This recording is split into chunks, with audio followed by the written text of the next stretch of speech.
বিসমিল্লাহির রহমানির রহিম। সুন্নত নাই শুধু দাওয়াতের মেহমান, সুন্নত নাই শুধু খাওয়া শেষে মধুপান, আরো কিছু সুন্নাত আছে তুমি জানো কি? জানলেও জীবনে কখনো তা মানো কি? আরো কিছু সুন্নাত আছে তুমি জানো কি? জানলেও জীবনে কখনো তা মানো কি? সুন্নাত শুধু নয় মজলুম সহায়ক, সুন্নাত ইহুদে জালিমের প্রতিরোধ। ঠিক না? সবাইকে বলতে হবে আমার সাথে সাথে। সুন্নাত শুধু নয় নির্জনে ধ্যানে যাওয়া, আরো সুন্নাত হলো পাথরে আঘাত খাওয়া। ঠিক না?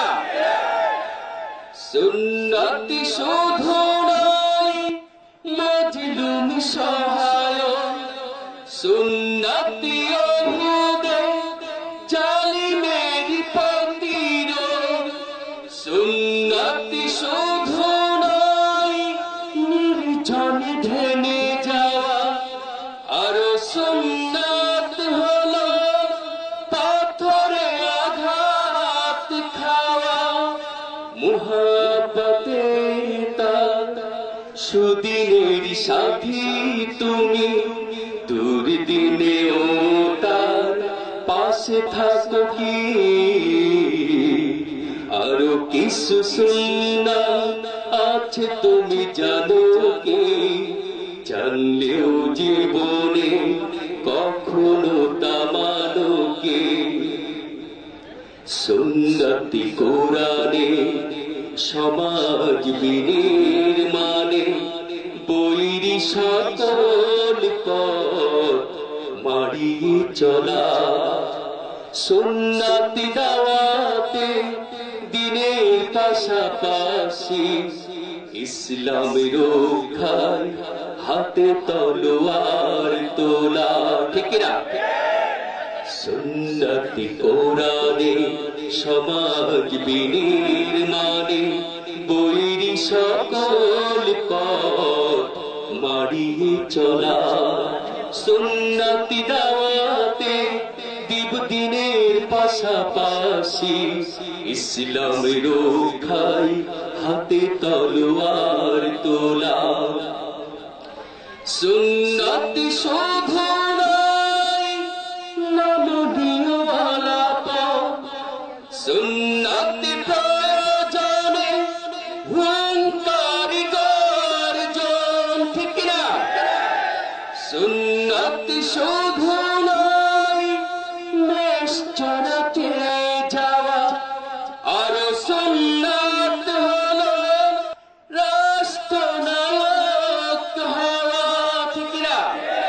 মুহাব্বতে তার খালিদ ওমর আলী আবু বকরের মতো পাশে থাকো কি? আরো কিছু সুন্নাত আছে তুমি জানো কি? জানলেও জীবনে কখনো তা মানো কি? সুন্নাত নাই শুধু দাওয়াতের মেহমান, সুন্নাত নাই শুধু খাওয়া শেষে মধুপান, আরো কিছু সুন্নাত আছে তুমি জানো কি? জানলেও জীবনে কখনো তা মানো কি?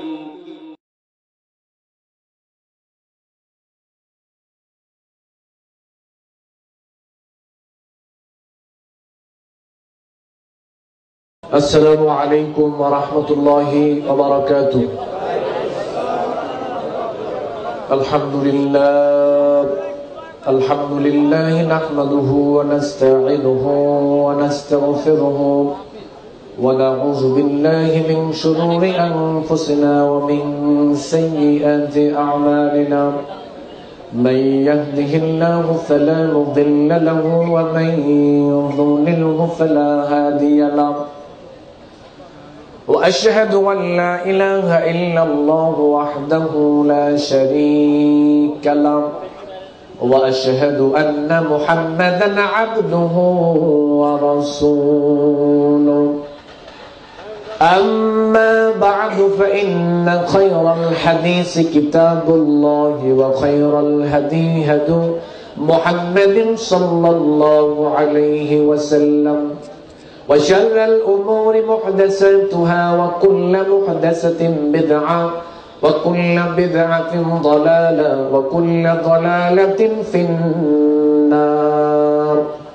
فأعوذ بالله من الشيطان الرجيم بسم الله الرحمن الرحيم إن الله وملائكته يصلون على النبي يا أيها الذين آمنوا صلوا عليه وسلموا تسليما اللهم صل على محمد وعلى آل محمد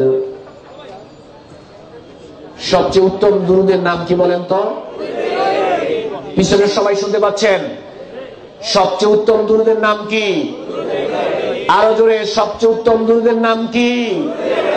রাসূল সাল্লাল্লাহু আলাইহি ওয়াসাল্লাম বলেছেন, ইযা সাল্লাইতুম আলাইয়া, যখনই তোমরা আমার উপর দুরূদ পড়বে, ফাকুলু, তোমরা বলো, সবাই পড়েন, আল্লাহুম্মা সাল্লি আলা মুহাম্মাদ ওয়া আলা আলি মুহাম্মাদ কামা সাল্লাইতা আলা ইব্রাহিম ওয়া আলা আলি ইব্রাহিম ইন্নাকা হামিদুম মাজিদ اللهم بارك على محمد وعلى آل محمد كما باركت على إبراهيم وعلى آل إبراهيم إنك حميد مجيد أما بعد নীলক্ষেত বার্ষিক ওয়াজ মাহফিল, আজকের মাহফিলে উপস্থিত সম্মানিত মুসল্লিয়ানে কেরাম, মহান আল্লাহ সুবহানাহু ওয়া তাআলার জন্য শুকরগুজার হচ্ছি, যেই মহান আল্লাহ সুবহানাহু ওয়া তাআলা আমাদেরকে আজকে এরকম সুন্দর একটা দ্বীনি বৈঠকের আয়োজন করার এবং এত বিশাল একটা প্রোগ্রামকে বাস্তবায়ন করার জন্য আমাদের সবাইকে এখানে আসার তৌফিক দিয়েছেন। এজন্য আমরা শুকরিয়া আদায় করছি, আলহামদুলিল্লাহ। আমরা আসতে পেরে খুশি না বেজার? আমরা খুশি। ভূমিকা ছাড়াই আপনাদের সামনে কথা হবে, তবে বক্তব্যের শুরু থেকে শেষ পর্যন্ত আপনাদের জীবনের জন্য, আমার জীবনের জন্য অত্যন্ত মূল্যবান কিছু কথা আমি বলবো। আমার প্রত্যেকটা কথাই আপনার জীবনের জন্য, আমার জীবনের জন্য মূল্যবান হবে ইনশাআল্লাহ। এজন্য বক্তব্যের শুরু থেকে শেষ পর্যন্ত আপনাকে খেয়াল করতে হবে আমি আপনাকে কি বোঝাতে চাচ্ছি। আজকের 1 ঘন্টা 1.5 ঘন্টার সময়ে পুরা ইসলাম আপনাকে বোঝানো সম্ভব নয়, তবে পুরা ইসলাম বুঝার জন্য কয়েকটা দৃষ্টিভঙ্গি দেওয়া আমার দ্বারা সম্ভব হবে ইনশাআল্লাহ। আপনাকে আমি পুরা ইসলাম বুঝাতে পারবো এটা আমি বলি না, তবে ইসলাম বুঝার জন্য কয়েকটা দৃষ্টিভঙ্গির প্রয়োজন, এটা আমি আপনাকে দিতে পারবো এবং দেওয়ার জন্য আমি এসেছি ইনশাআল্লাহ। বলেন ইনশাআল্লাহ। দৃষ্টিভঙ্গি এখন থেকে শুরু। এই ডান সাইডের যে জমিটা আছে, সরকারি পক্ষ থেকে লোক এসে বলল এই ডান সাইডের জমির মালিক হচ্ছে সরকারি লোক। এবার এই জমির মালিক বের হয়ে বলল, জি না স্যার, এই জমির মালিক আমি। সরকারি পক্ষের লোক বলল, জমির মালিক যদি তুমি হও তাহলে দলিল উপস্থাপন করো। এবার ওই লোকটা জমির মালিক দলিল উপস্থাপন করলো, প্রশাসনের সামনে এনে দলিল দেওয়ার পরে প্রশাসনের লোক এটা দেখে বলল, দলিল ঠিক আছে তবে দলিলটা ভুয়া। দলিল ঠিক আছে তবে দলিলটা ভুয়া। এখন কি জমি টিকবে? টিকবে না। প্রশাসনের লোক বললো জমিটা তোমার নাও, জমিটা এখন থেকে প্রশাসনের। এই হলো একটা। বাম সাইডের যে জমিটা, এই জমিটা প্রশাসনের লোক এসে বললো এই জমিটা সরকারের। এই জমির মালিক বলল জি না স্যার, জমি আমার। বলল জমি যদি তোমার হয় তাহলে দলিল পেশ করো। জমির মালিক বলল দলিল পেশ করতে হবে কেন? 100 বছর পূর্ব থেকে বাপ দাদারা জমি বক্ষণ করে আসছে, আমরা জমি বক্ষণ করছি, এলাকার সবাই জানে, সমস্ত মানুষ জানে জমি আমরা বক্ষণ করছি, তো জমিন আমার, এটার দলিল লাগবে কেন? সরকারি লোক বলল 100 বছর থেকে জমি তুমি বক্ষণ করেছো, প্রশাসনের সমস্ত লোক জানে জমি তোমার, এলাকার মানুষ জানে জমি তোমার, বাপ দাদা জমি বক্ষণ করেছে তোমার, এখন যদি দলিল না দেখাতে পারো জমি টিকবে না। তাহলে বাপ দাদা 100 বছর বক্ষণ করার পরে কি দলিলবিহীন জমিটা টিকানো যাবে? এ হলো দুইটা। এবার আরেকটা জমির সামনের প্রশাসনের লোক গিয়ে বললো এই জমির মালিক প্রশাসন। জমির মালিক বের হয়ে বলল জি না স্যার, জমির মালিক আমি। বলল দলিল আছে? বলল দলিল আছে মানে CSRS প্রশাসন সব আছে, নিয়ে আসো। এবার নিয়ে আসার পরে প্রশাসনের লোক দেখলো দলিল CSRS পর্সা সব ঠিকঠাক মতো আছে। প্রশাসনের লোক বললো জমিটা তোমার। একই প্রশাসনের লোক 3টা জমি দেখলো, একই ব্যক্তি 3টা জমিকে পর্যবেক্ষণ করলো, 3টা জমি থেকে 2টা জমি প্রশাসন নিয়ে নিল, আর একটা জমি ওই প্রশাসনের লোকেরা এই জমিটা নেয় নাই কেন? দলিলের কারণে। কিসের কারণে? এই 3টা দৃষ্টিভঙ্গি আপনাকে দিলাম। বাংলাদেশে ধর্ম প্রচার হচ্ছে 3 ক্যাটাগরির দলিল দিয়ে। ওই যে প্রথম শ্রেণী, এই লোকটার দলিল আছে তবে দলিল ভুয়া। বাংলাদেশে ইসলাম প্রচার করছি আমরা, দলিল আছে অসংখ্য, দলিল ভুয়া। বাম সাইডের লোকটা জমি বক্ষণ করেছে কেন? বাপ দাদা জমি বক্ষণ করেছে, এজন্য সে বক্ষণ করেছে। আমরা ধর্ম প্রচার করছি এবং ধর্ম মানছি বাপ দাদার দোহাই দিয়ে, দলিলে থাকলে থাকুক আর না থাকলে নাই। আবার কিছু মানুষ চেষ্টা করছে দিন প্রচার করার জন্য, আমল করার জন্য, যেই দলিলটার CSRS পর্সা ডাটা কবলা, যে আমলটার পিছনে শক্তিশালী মজবুত দলিল রয়েছে, কিছু মানুষ চেষ্টা করছে ধর্মটাকে ওই ভিত্তিক প্রচার করার জন্য এবং মানার জন্য।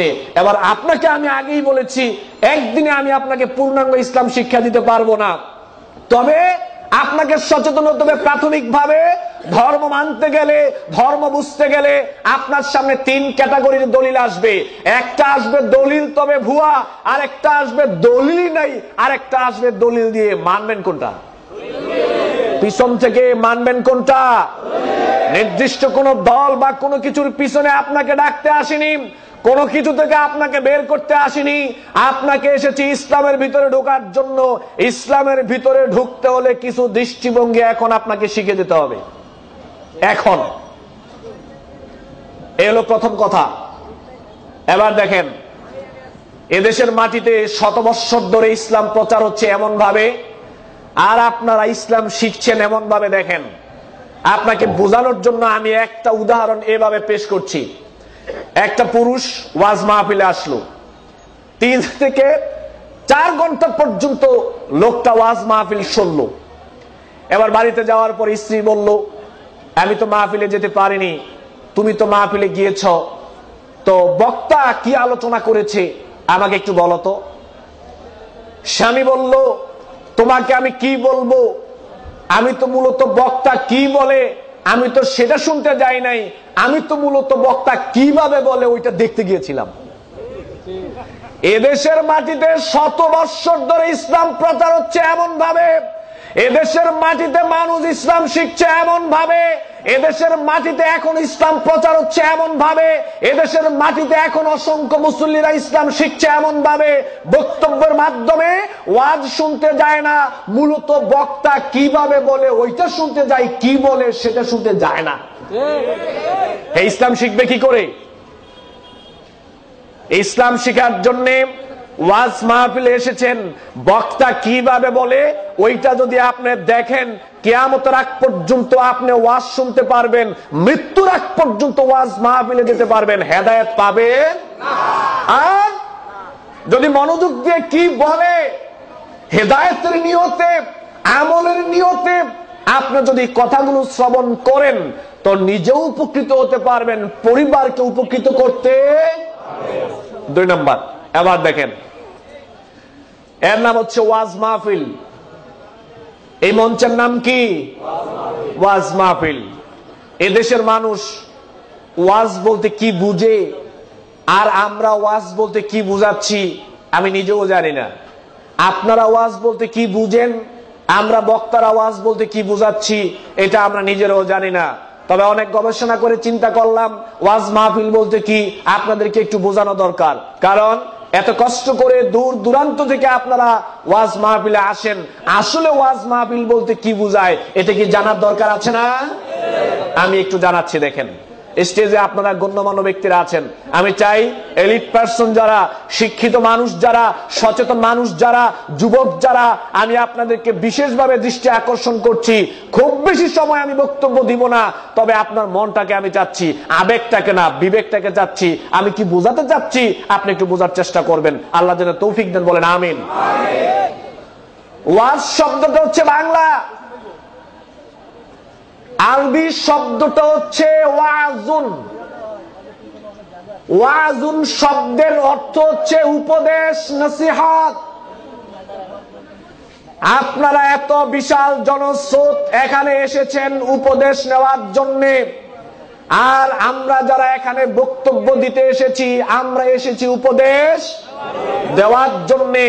আপনারা এসেছেন উপদেশ নেওয়ার জন্য, আমরা এসেছি উপদেশ দেওয়ার জন্য।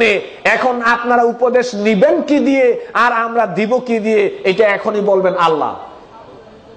কে বলবেন? খোলেন কোরআনটা। ইতিপূর্বে ইন্টারনেটে বক্তব্যটা শুনেছেন, সংক্ষিপ্ত আকারে তুলে ধরেছিলাম। আজকে আবার এত বিশাল জনস্রোতকে বিষয়টা আমি জানাতে চাচ্ছি। আল্লাহ সুবহানাহু ওয়া তাআলা সূরা আল কামারের 4টা জায়গায় বলেছেন। 17 নং আয়াতে বলছেন, 22 নং আয়াতে বলছেন, 32 নং আয়াতে বলছেন, 40 নং আয়াতে বলছেন ওয়ালাকাদ ইয়াসসারনাল কুরআনা লিযিকরি ফাহাল মিন মুদ্দাক্কির। আমি কোরআন নাজিল করেছি সহজ করে, কেউ কি আছে যে কোরআন থেকে উপদেশ নিবে? কেন এসেছেন? সবাই বলেন কেন এসেছেন? উপদেশ নেওয়ার জন্য। সূরা নাহলের 44 নং আয়াতে আল্লাহ রাব্বুল আলামিন বলছেন ওয়া আনজালনা ইলাইকা যিকরা লিতুবাইয়িনা লিন-নাস মা নুজিলা ইলাইহিম। আমি আপনার নিকট জিকির নাজিল করেছি যাতে আপনি মানুষের মধ্যে এটা ব্যাখ্যা করতে পারেন, বর্ণনা করতে পারেন যা আপনার প্রতি নাজিল করা হয়েছে। রাসূল সাল্লাল্লাহু আলাইহি ওয়াসাল্লামের প্র্যাকটিক্যাল লাইফ, প্র্যাকটিক্যাল জীবন হচ্ছে কোরআনের ব্যাখ্যা, সহিহ সুন্নাহ হচ্ছে কোরআনের ব্যাখ্যা। এবার আল্লাহ রাব্বুল আলামিন আমাদেরকে যে কথাটা বুঝাতে চাচ্ছেন সেটা হচ্ছে আমরা এখানে এসেছি উপদেশ নেওয়ার জন্য, আবার আমরা এসেছি এখানে উপদেশ দেওয়ার জন্য। আল্লাহ সুবহানাহু ওয়া তাআলার বক্তব্য হচ্ছে যারা উপদেশ নিতে এসেছো আর উপদেশ নিতে এসেছো তোমাদেরকে লক্ষ্য করে বলছি, উপদেশ নিতেও হবে কোরআন এবং হাদিস নিয়ে, উপদেশ দিতেও হবে কোরআন এবং হাদিস দিয়ে। ক্লিয়ার? এবার দেখেন, এদেশের মাটিতে যতগুলো মসজিদ রয়েছে, যতগুলো ওয়াজ মাহফিল রয়েছে, আমি বলবো না সব মাহফিলের কথা, অসংখ্য মাহফিল হচ্ছে এদেশের মাটিতে বক্তব্য দেওয়া হচ্ছে। যেই মাহফিলে বক্তব্যের মধ্যে কোরআন হাদিস বলা তো দূরের কথা, বেশিরভাগ জায়গায় বলা হয় গল্প, গুজব, কিচ্ছা কাহিনী, মিথ্যা বানানো ঘটনা।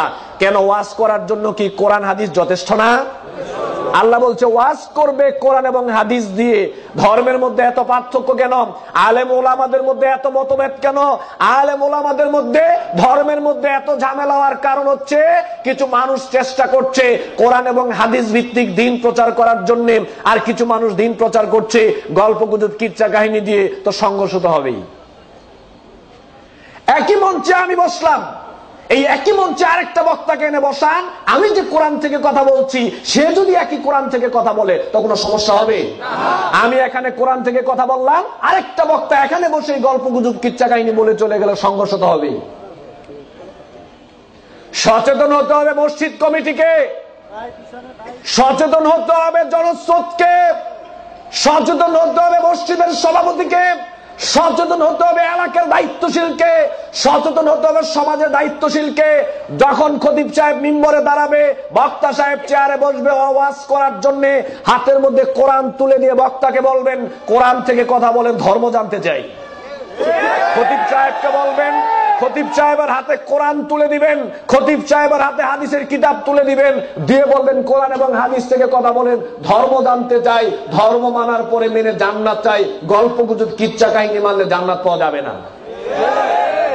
সচেতন আপনারা হন, সচেতন আপনারা হন। আপনারা সচেতন না হওয়ার কারণে সঠিক ধর্ম পাওয়া যাচ্ছে না।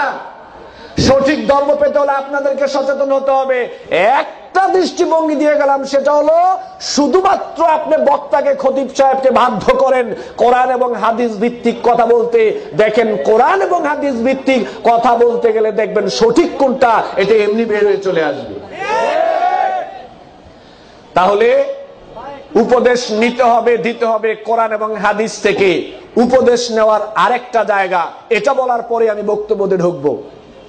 উপদেশ নেওয়ার আরেকটা জায়গা, এদেশের মাটিতে শত বৎসর ধরে এদেশের মাটিতে এখনো বক্তব্য চলছে, আমরা বক্তব্য দিচ্ছি জনগণের সামনে এই বলে উমুক রহমাতুল্লাহ আলাইহির জীবনী, উমুক রহমাতুল্লাহ আলাইহির জীবনী, উমুক রহমাতুল্লাহ আলাইহির জীবনী, উমুক রহমাতুল্লাহ আলাইহির জীবনী বলে মানুষকে উপদেশ দিচ্ছি। আল্লাহ এই কথা বলে নাই। আল্লাহ বলছে উপদেশ দিতে হবে রাদিয়াল্লাহু তাআলা আনহুর জীবনীর মাধ্যমে। এদেশের মাটিতে রাদিয়াল্লাহু তাআলা আনহুদের জীবনী বলা হয় না, ওমর রাদিয়াল্লাহু তাআলা আনহুর বিপ্লবী জীবন বলা হয় না, খাব্বাব বিন আরাত রাদিয়াল্লাহু তাআলা আনহুর ত্যাগময়ী জীবনীর কথা বলা হয় না, বেলাল রাদিয়াল্লাহু তাআলা আনহুর, বেলাল রাদিয়াল্লাহু তাআলা আনহু ইসলামের জন্য যে ত্যাগ স্বীকার করেছিলেন সেইগুলো ব্যাখ্যা করা হয় না, ও সুমাইয়া রাদিয়াল্লাহু তাআলা আনহা ইসলাম মানার জন্য শহীদ হয়েছিলেন সেগুলো বলা হয় না। উমুক রাহমাতুল্লাহি আলাইহি, উমুক রাহমাতুল্লাহি আলাইহির জীবনী বললে মানুষ হেদায়েত পাবে না। হেদায়েত পেতে হলে রাদিয়াল্লাহু তাআলা আনহুদের জীবনী আনতে হবে। কেন? আল্লাহ রাব্বুল আলামিন সূরা বাইয়িনার মধ্যে বলেছেন রাদিয়াল্লাহু আনহুম ওয়া রাদু আন, আল্লাহ যাদের প্রতি খুশি তাদের জীবনী বলতে হবে। আলাইকুম বিসুন্নতি ওয়া সুন্নাতিল খুলাফায়ে রাশিদিন আল মাহদিয়িন, ওদের জীবনী আপনি জাতির সামনে তুলে ধরেন, জাতির মানুষ দেখবেন আরো অনেক কিছু শিখতে পারবে। তাই বলে আমি রাহমাতুল্লাহ আলাইহি যারা তাদেরকে আমি ছোট করে দেখছি না, তবে সাহাবায়ে কেরামের তুলনায় তারা কি কিছু না, তাদের তুলনা সাহাবায়ে কেরামের সাথে চলে না।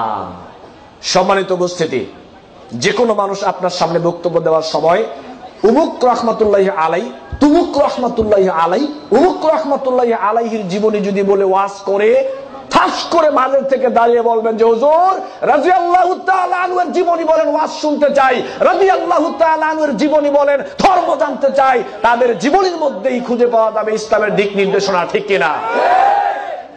তাহলে উপদেশ নেওয়ার তিনটা জায়গা, একটা হচ্ছে কোরআন, আর একটা রাসূল সাল্লাল্লাহু আলাইহি সাল্লামের সহিহ সুন্নাহ, আর একটা সাহাবায়ে কেরামের যে সহিহ জীবনীগুলো, সহিহ ঘটনা কোরআন এবং সহিহ হাদিসে এসেছে, ওইগুলো থেকে উপদেশ নেওয়ার ছাড়া অন্য কোথা থেকে উপদেশ নেওয়া যাবে না। আবু বকর রাদিয়াল্লাহু তাআলা আনহুর থেকে উপদেশ নিতে পারেন, এটা ইসলামের একটা অংশ, তাদের থেকে নিতে পারেন, কিন্তু উমুক রাহমাতুল্লাহি আলাইহি হেরা কি ইসলামের কোন অংশ না, ইসলামের অংশ না।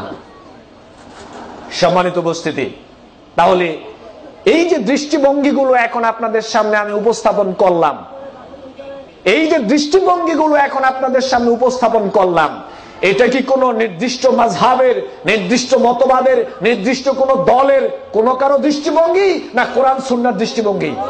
তাহলে কোরআন সুন্নাহর দৃষ্টিভঙ্গি মোতাবেক যদি এদেশের মাটিতে বক্তব্য দেওয়া হয়, কোরআন সুন্নাহ মোতাবেক দৃষ্টিভঙ্গিতে যদি এদেশের মাটিতে খুতবা হয়, আর আমরা মুসল্লিরাও যদি কোরআন সুন্নাহ ভিত্তিক বক্তব্য শোনার, শ্রবণ করার জন্য যদি আমরা তৈরি হয়ে যাই, তাহলে কি আমাদের মধ্যে মতভেদ আরো কমে যাবে না? আল্লাহ আমাদের বুঝদান করুন, আমরা বলি আমিন। এই হলো ভূমিকা। এবার বক্তব্যের বিষয়। আজকে বক্তব্যের বিষয় হচ্ছে আল্লাহকে মানতে হবে দুই ভাবে। আপনার জীবনের জন্য অনেক মূল্যবান কথা আমি বলবো, আমি চলে গেলে আপনি বুঝবেন আপনার জীবনের জন্য আমি কি বলে গেছি। আমার জীবনের জন্য অনেক মূল্যবান কথা বলবো, যেটা আমি নিজেও কল্পনা করি। আল্লাহকে মানতে হবে দুই ভাবে। প্রথমে মানতে হবে আল্লাহকে অন্তর দিয়ে, পরে মানতে হবে কর্ম দিয়ে। বোঝার চেষ্টা করবেন, বক্তব্য আমি পুরোটা আপনাকে বোঝাতে সক্ষম নই, তবে একটা দৃষ্টিভঙ্গি দিতে পারবো ইনশাআল্লাহ। আল্লাহকে মানতে হবে দুই ভাবে। প্রথমে মানতে হবে আল্লাহকে অন্তর দিয়ে, পরে মানতে হবে আল্লাহকে কর্ম দিয়ে। দুইটা বাক্য আমি কেন সেট আপ করলাম দেখেন।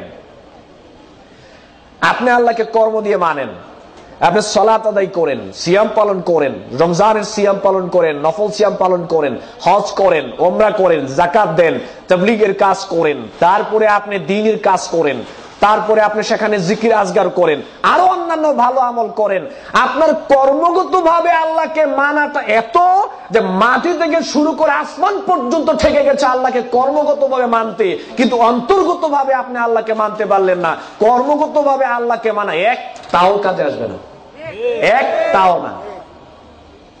আগে আল্লাহকে অন্তর্গতভাবে মানতে হবে, পরে আল্লাহকে কর্মগতভাবে মানতে হবে। কেন মানবেন দেখেন, পবিত্র কোরআনের এমন কোন জায়গা নাই যেই জায়গায় আল্লাহ রাব্বুল আলামিন আল্লাহকে কর্মগতভাবে মানার আগেই অন্তর্গতভাবে মানার কথা বলে নাই। এক তা জায়গায় আপনি এটা পাবেন না। যত জায়গায় আল্লাহ বলছে কর্মগতভাবে মানো, এর আগেই আল্লাহ বলছে তুমি আমাকে অন্তর্গতভাবে আগে মানো। আল্লাহ রাব্বুল আলামিন বলেন, وبشر الذين آمنوا وعملوا الصالحات أن لهم جنات تجري من تحتها الأنهار। সুসংবাদ দেন আপনি তাদেরকে। সূরা বাকারার মধ্যে আল্লাহ রাব্বুল আলামিন আমাদেরকে লক্ষ্য করে বললেন, আল্লাহ নবীকে বললেন আপনি সুসংবাদ দেন তাদেরকে যারা ঈমান আনয়ন করেছে, আর ঈমান আনয়ন করার পরে যারা ভালো কাজ করেছে, আমলে সালেহ করেছে। এই আয়াতের মাধ্যমে আল্লাহ রাব্বুল আলামিন যে কথাটা আমাদেরকে বোঝাতে চাইলেন সেটা হচ্ছে, আল্লাহ রাব্বুল আলামিন বললেন আপনি তাদেরকে জানিয়ে দেন তারা যেন আগে আমাকে অন্তর দিয়ে মানে, তারপরে যেন কর্ম দিয়ে মানে। আগে যদি তারা আমাকে অন্তর দিয়ে মানতে পারে, তারপরে যদি তারা আমাকে কর্ম দিয়ে মানতে পারে, তাহলে আমি তাদেরকে জান্নাতের সুসংবাদ দিলাম। আল্লাহ রাব্বুল আলামিন আরো বললেন, ইন্নাল্লাযীনা আমানু ওয়া আমিলুস সালিহাতি কানাত লাহুম জান্নাতুল ফিরদাউসি নুজুলা। জান্নাতুল ফেরদাউস হচ্ছে সবচেয়ে উচ্চ জান্নাত। জান্নাতুল ফিরদাউস হচ্ছে সবচেয়ে দামি, সবচেয়ে মর্যাদা সম্পন্ন জান্নাত। জান্নাতুল ফেরদাউস কিভাবে পাওয়া যাবে আল্লাহ রাব্বুল আলামিন সেটাও আমাদেরকে জানিয়ে দিলেন। আল্লাহ রাব্বুল আলামিন বলেন, নিশ্চয়ই যারা ঈমান আনয়ন করেছে, ভালো আমল করেছে। ঈমান আনার অর্থ হচ্ছে নিশ্চয়ই যারা আল্লাহ রাব্বুল আলামিনকে আগে অন্তর দিয়ে মেনেছে, তারপরে যারা আল্লাহ রাব্বুল আলামিনকে কর্ম দিয়ে মেনেছে, আমি আল্লাহ রাব্বুল আলামিন তাদেরকে জান্নাতুল ফিরদাউস দেব। জান্নাতুল ফিরদাউস পেতে হলে, জান্নাতে যদি আমি আর আপনি যেতে চাই, তাহলে সর্বপ্রথম আল্লাহকে অন্তর দিয়ে মানতে হবে, তারপরে আল্লাহ রাব্বুল আলামিনকে কর্ম দিয়ে মানতে হবে। এবার দেখেন আপনি আল্লাহকে অন্তর দিয়ে মানবেন কিভাবে। সময় খুব সংক্ষেপ, বেশি বক্তব্য আপনার সামনে আমি দিতে পারবো না। আল্লাহকে আপনি অন্তর দিয়ে মানবেন কিভাবে? কর্ম দিয়ে মানার ব্যাপারটা ব্যাপক আকারে বলা যাবে না। অন্তর দিয়ে আল্লাহ রাব্বুল আলামিনকে আগে মানতে হবে, দল মত নির্বিশেষে বক্তব্যটা আপনাকে শ্রবণ করতে হবে, যেহেতু আমরা সবাই পরকালে জান্নাত চাই। আল্লাহকে অন্তর দিয়ে মানতে হবে কিভাবে দেখেন, এই গোটা সৃষ্টিকুলের সৃষ্টিকর্তা কে? এটা কি অন্তর্গত না? এটা বিশ্বাসের ব্যাপার না? এই গোটা সৃষ্টিকুলের সৃষ্টিকর্তা কে? সূরা আলাকের 1 নং আয়াতে আল্লাহ বলছেন, ইকরা বিসমি রাব্বিকাল্লাযী খালাক। পড়ো তোমার সেই রবের নামে যিনি কি করেছেন? সৃষ্টি করেছেন। সূরা বাকারার মধ্যে আল্লাহ বলছেন, ইয়া আইয়ুহান নাস উবুদু রাব্বাকুমুল্লাযী খালাকাকুম ওয়াল্লাযীনা মিন ক্বাবলিকুম। হে পৃথিবীর মানব সকল, গোলামি করো সেই রবের যিনি তোমাদেরকে সৃষ্টি করেছেন এবং তোমাদের পূর্ববর্তীদেরকে। তাহলে রবকে, আল্লাহকে অন্তর দিয়ে প্রথমে মানতে হবে এভাবে যে গোটা সৃষ্টিকুলের সৃষ্টিকর্তা হচ্ছেন আল্লাহ। এগুলো অন্তর দিয়ে আপনি আল্লাহকে মানলেন। আল্লাহ যে আমাদের সৃষ্টিকর্তা, দল মত নির্বিশেষে আমাদের সমস্ত কিছু ভেদাভেদ হিংসা বিদ্বেষ ভুলে গিয়ে আল্লাহ আমাদের সৃষ্টিকর্তা, এতে কারো কোনো আপত্তি আছে? আচ্ছা, এবার দেখেন, আল্লাহকে অন্তর দিয়ে মানতে হবে। ব্যবসা বাণিজ্যে বরকত দেওয়ার মালিককে দেখেন, এখনই আপনি ধরা খাবেন, এখনই আপনি ধরা খাবেন। আপনি নাকি হজ করেছেন, আপনি নাকি উমরা করেছেন, আপনি নাকি জান্নাত চান, আপনি নাকি আল্লাহকে খুব মানেন, এই মুহূর্তে আপনি ধরা খাবেন। ব্যবসা বাণিজ্যে রিজিকে বরকত দেওয়ার মালিককে। এদেশের মাটিতে অসংখ্য মানুষ রয়েছে যে বলে আল্লাহ হচ্ছে আমার রিজিক দাতা, লা ইলাহা ইল্লাল্লাহ, আল্লাহ তুমি ছাড়া কোন রিজিক দাতা নাই, ব্যবসায় বরকত দাতা নাই। নামাজে দাঁড়িয়ে এ কথা বলে, বাহিরে এ কথা বলে, সব জায়গায় সে কথা বলে আল্লাহ হচ্ছে ব্যবসা বাণিজ্যে বরকত দেওয়ার মালিক। এদেশের মাটিতে অসংখ্য মানুষ আছে যারা ব্যবসা বাণিজ্যে বরকত দেওয়ার জন্য আল্লাহকে ছাড়াও কোনো না কোনো দরবারে বা মানুষের কাছে যায় কি যায় না? আপনি মনে কষ্ট নিবেন না, আপনাকে কষ্ট দেওয়ার জন্য আমি আসিনি, আমি এসেছি আপনাকে বোঝানোর জন্য আল্লাহকে আগে অন্তর দিয়ে মানতে হবে। ব্যবসা বাণিজ্যে বরকত দেওয়ার মালিক, রিজিকে বরকত দেওয়ার মালিক কে? এটা কি অন্তরের ব্যাপার না? এবার দেখেন আল্লাহ কি বলছেন। আল্লাহ রাব্বুল আলামিন বলেন, ওয়া মা মিন দাব্বাতিন ফিল আরদি ইল্লা আলাল্লাহি রিজকুহা। জমিনে এমন কোন বিচরণশীল প্রাণী নেই, হাজার হাজার প্রজাতির প্রাণী এই জমিনের মধ্যে আল্লাহ রাব্বুল আলামিন সৃষ্টি করেছেন। আল্লাহ রাব্বুল আলামিন বলেন, ওই হাজার হাজার সৃষ্টির হাজার হাজার মাখলুকাতের সমস্ত রিজিকের দায়িত্ব আমি আল্লাহ রাব্বুল আলামিন আমার কাঁধে তুলে নিয়েছি। যে ব্যক্তি নিজে আল্লাহকে বলে রিজিক দাতা, আবার ব্যবসা বাণিজ্যে বরকতের জন্য ডান বাম মানুষের কাছে যায়, সে আল্লাহর উপর পূর্ণ তাওয়াক্কুল করতে পারেনি, আল্লাহর প্রতি পূর্ণ ভরসা করতে পারে নাই। এজন্য আল্লাহর নবী 1450 বছর পূর্বে কথাটা বলে গিয়েছেন। তিরমিজি শরীফের মধ্যে আসছে, আল্লাহর নবী বলেন, লাউ আন্নাকুম তাতাওয়াক্কালুনা আলাল্লাহি হাক্কা তাওয়াক্কুলিহি লারাযাকাকুম কামা ইয়ারযুকুত তায়রা তাগদু খিমাসান ওয়া তারুহু বিতারান। আল্লাহর নবী বলেন, সত্যি যদি তোমরা আল্লাহ রাব্বুল আলামিনের প্রতি ভরসা করার মতো ভরসা করতে পারতে, শুধু ভরসা নয়, এটার নাম ভরসা নাম।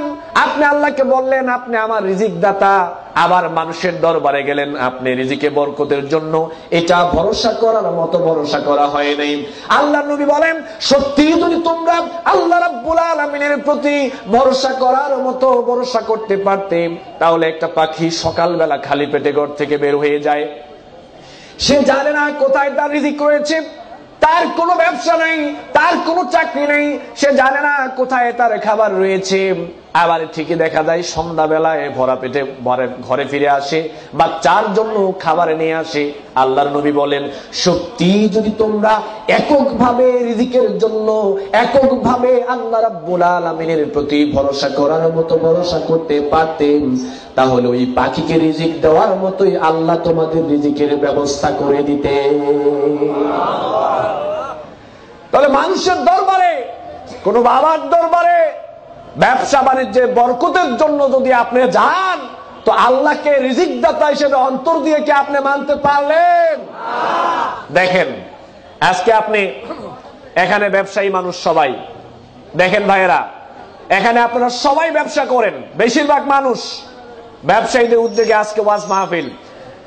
আজকের দিনে আপনার দোকানে কত টাকা বিক্রি হবে, আজকের দিনে কেন যে কোনো দিনে আপনার দোকানে কত টাকা বিক্রি হবে, এটা পৃথিবী সৃষ্টির 50,000 বছর পূর্বে আল্লাহ এটা নির্ধারণ করে দিয়েছেন। সুবহানাল্লাহ। আজকে আপনি একটা বাবার দরবারে গেলেন ব্যবসায় বরকত দেওয়ার জন্য। ব্যবসায় বরকত মানে বিক্রি বেশি হওয়া, ব্যবসায় বরকত মানে বিক্রি বেশি হওয়া। মুসলিম শরীফের মধ্যে আল্লাহ নবী বলছেন, কাতাবাল্লাহু মাকাদিরাল খালকি ক্বাবলা আইয়াখলুকাস সামাওয়াতি ওয়াল আরদি বি50,000 সানা। যেই দিন আপনি বাবার দরবারে গেলেন ব্যবসায় বরকতের জন্য, আমি ওই দিনের রেস ধরেই বলছি, ওই দিন পরের দিন আপনার দোকানে কত টাকা বিক্রি হবে 50,000 বছর পূর্বে পৃথিবী সৃষ্টির আল্লাহ এটা নির্ধারণ করে দিয়েছেন।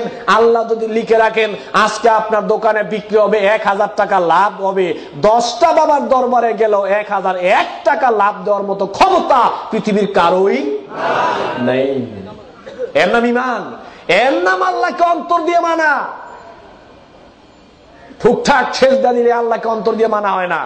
ঠুকঠাক একটু জিকির আজগার করলেন, তাসবিহ তাহলিল করলেন, সুবহানাল্লাহ বললেন, আল্লাহু আকবার বললেন, তারপরে সালাতের মধ্যে দাঁড়িয়ে খুব একটু কাঁদলেন, একেই বলে আল্লাহকে মানা হয় না। আল্লাহকে মানতে হলে আগে অন্তর দিয়ে মানতে হবে, অন্তর দিয়ে। আরেকটা দলিল সূরা ইউসুফের 106 নং আয়াত, আল্লাহ রাব্বুল আলামিন বলছেন, ওয়ামা ইউমিনু আকসারুহুম বিল্লাহি ইল্লা ওয়া হুম মুশরিকুন। অধিকাংশ মানুষ সে দাবি করবে আমি ঈমানদার, অধিকাংশ মানুষ আমার মতো বক্তা হবে, আলেম ওলামা হবে, মুখে দাড়ি থাকবে, টুপি থাকবে, পায়জামা পাঞ্জাবি থাকবে, মসজিদে খুতবা দিবে, অধিকাংশ মানুষ আল্লাহর প্রতি ঈমান আনার পরেও আল্লাহ বলছেন সে মুশরিক। অধিকাংশ মানুষ। এবার দেখেন মানুষ মুশরিক হয় কেন? প্রথমে মানুষ মুশরিক হয় অন্তরের বিশ্বাসের কারণে। অন্তরের বিশ্বাসের কারণে প্রথমে মানুষ হয় ঈমানদার, আবার অন্তরের বিশ্বাসের কারণেই প্রথমে মানুষ হয় কি? মুশরিক। কি হয়? মুশরিক হয়। তাহলে ব্যবসা বাণিজ্যে বরকতের জন্য এই পৃথিবীর কোন মানুষের যে কোনো দরবারে ব্যবসা বাণিজ্যে বরকত হওয়ার জন্য কি যাওয়া যাবে? গেলে কি ঈমান থাকবে? ব্যবসা বাণিজ্যে বরকত দেওয়ার মালিক কে? আল্লাহ রাব্বুল আলামিন। এরপরে বিপদ আপদ থেকে উদ্ধার করার মালিক কে? এটা অন্তরের ব্যাপার, এটা অন্তর্গতভাবে আল্লাহকে মানতে হবে, এটা কর্মগত নয়।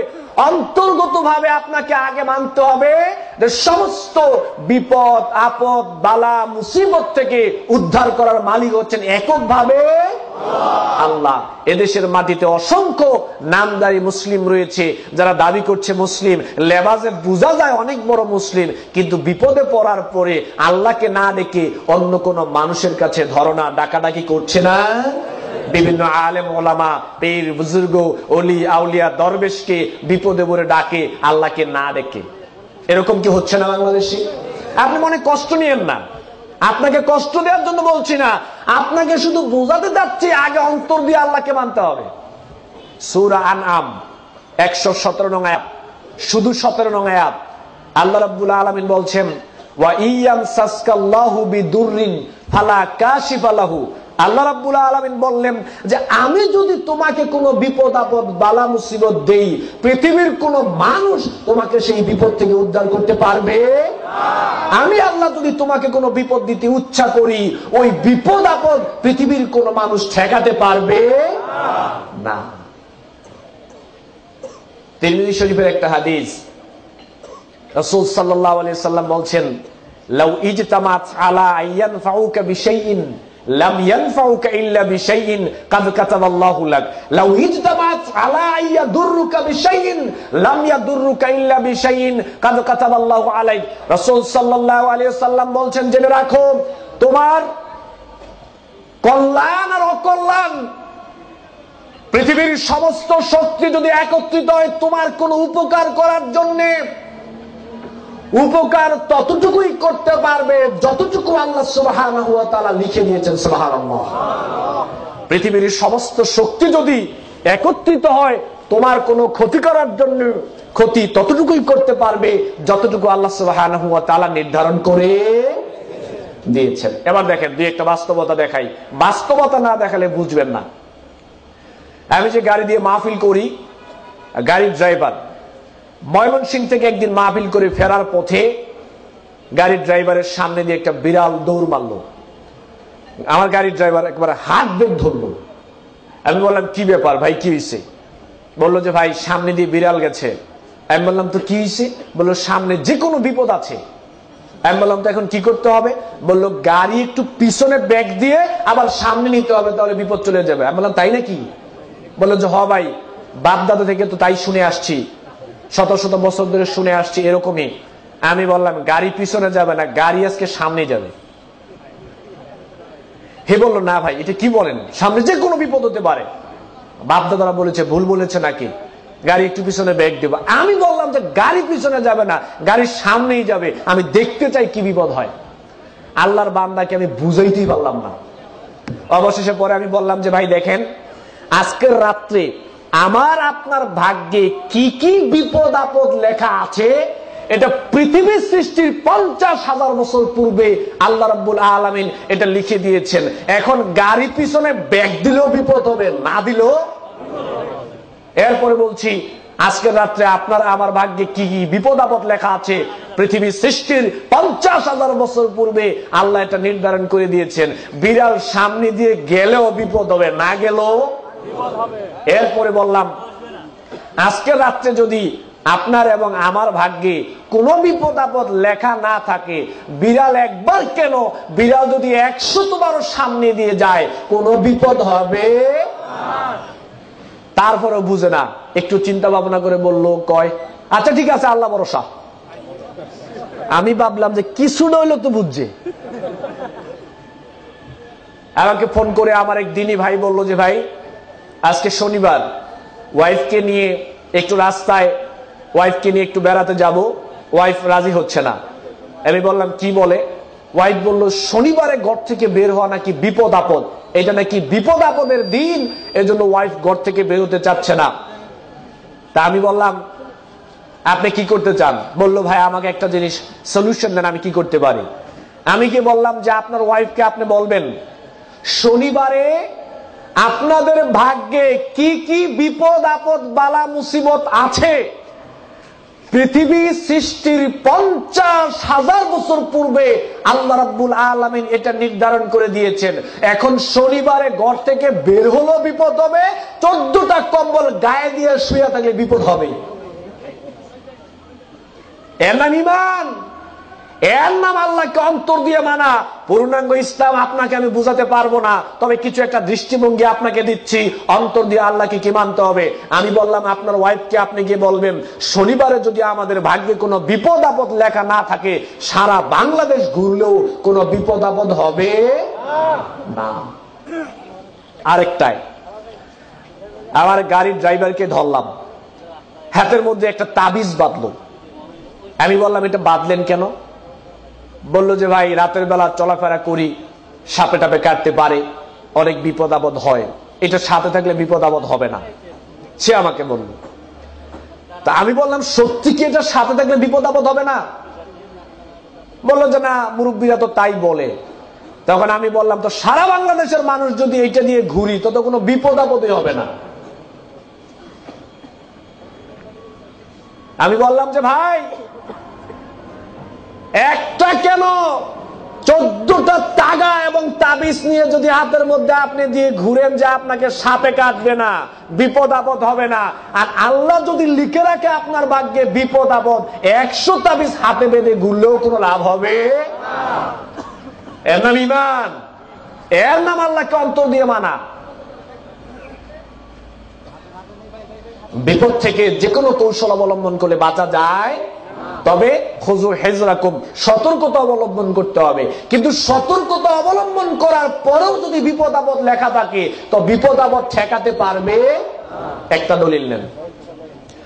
আল্লাহ রাব্বুল আলামিন বলেন আইনামা তাকুনু ইউদরিকুমুল মাউতু ওয়ালাউ কুনতুম ফি বুরুজিন মুশাইয়াদা। মানুষ বিপদ থেকে বাঁচার জন্য, মৃত্যু থেকে বাঁচার জন্য মানুষ অনেক পদ্ধতি, অনেক চেষ্টা অবলম্বন করে। আল্লাহ রাব্বুল আলামিন আমাদেরকে লক্ষ্য করে জানিয়ে দিলেন বিপদ থেকে বাঁচার জন্য, মৃত্যু থেকে বাঁচার জন্য তুমি যে কোনো কৌশল অবলম্বন করো না কেন লাভ হবে না। মৃত্যু থেকে বাঁচার জন্য, বিপদ থেকে বাঁচার জন্য যদি তুমি একটা সুদৃঢ় দুর্গের ভিতর অবস্থান করো, আর যদি বিপদ সেখানে লেখা থাকে তাহলে ওই সুদৃঢ় দুর্গের ভিতরে তোমার বিপদ ঘটবে। আল্লাহ রাব্বুল আলামিন আরো জানিয়ে দিলেন লিকুল্লি উম্মাতিন আজাল ফাইযা জাআ আজালুহুম লা ইস্তাখিরুনা সাআতাও ওয়া লা ইস্তাকদিমুন। আল্লাহ রাব্বুল আলামিন বলেন বিপদের সময়টা নির্ধারিত, কোন সময় বিপদ হবে, কোন জায়গায় হবে, কিভাবে হবে, সমস্ত কিছুই আল্লাহ রাব্বুল আলামিন নির্ধারণ করে দিয়েছেন।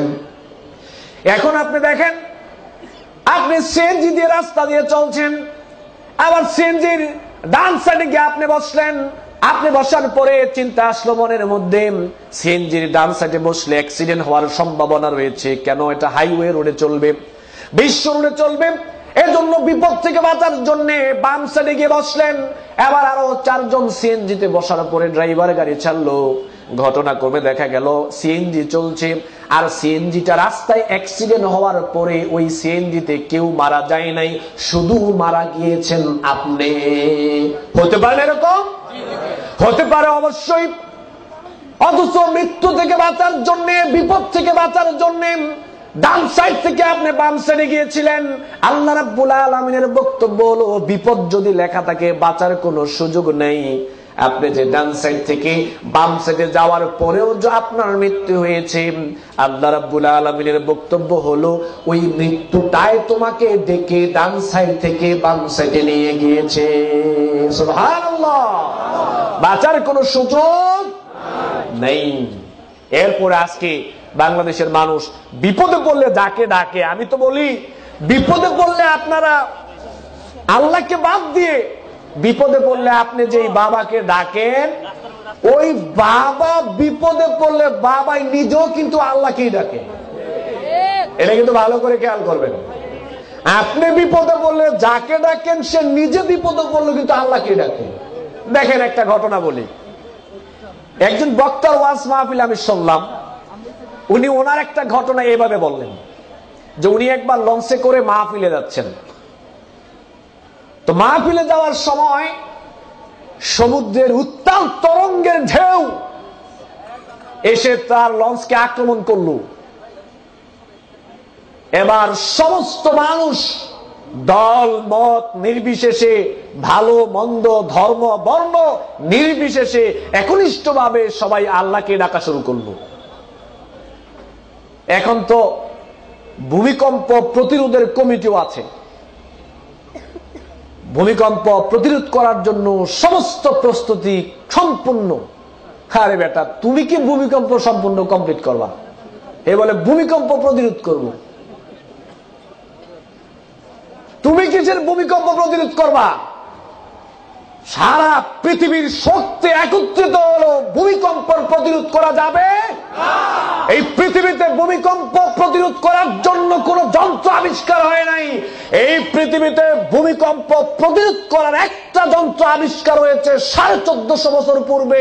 ওই যন্ত্রের নাম হচ্ছে, যখন ভূমিকম্প হবে, যে ভূমিকম্প দিবে, ভূমিকম্প থেকে বাঁচতে হলে তার কাছে আশ্রয় চাইতে হবে, হলো অস্ত্র। যে ভূমিকম্প দিচ্ছে ভূমিকম্পের মালিকের কাছে আশ্রয় চাইতে হবে ভূমিকম্প ঠেকানোর জন্য। যে দিচ্ছে সে ছাড়া ভূমিকম্প কেউ ঠেকাতে পারবে না। তো সমুদ্রের উত্তাল তরঙ্গে ঢেউ উঠল। তো উনি বললেন যে তখন সবাই একনিষ্ঠভাবে আল্লাহকে ডাকছে। তো উনি ওনার ভাষায় বললেন যে আমি দেখলাম লঞ্চে তো অনেক ধর্মের মানুষই থাকে, আর হিন্দু মানুষ তো দেখলে অনেক সময় চীনাও যায়। তো উনি বললেন যে আমি দেখলাম কিছু হিন্দুও সেদিন আল্লাহকে ডাকছে, এত ঢেউ উঠেছে।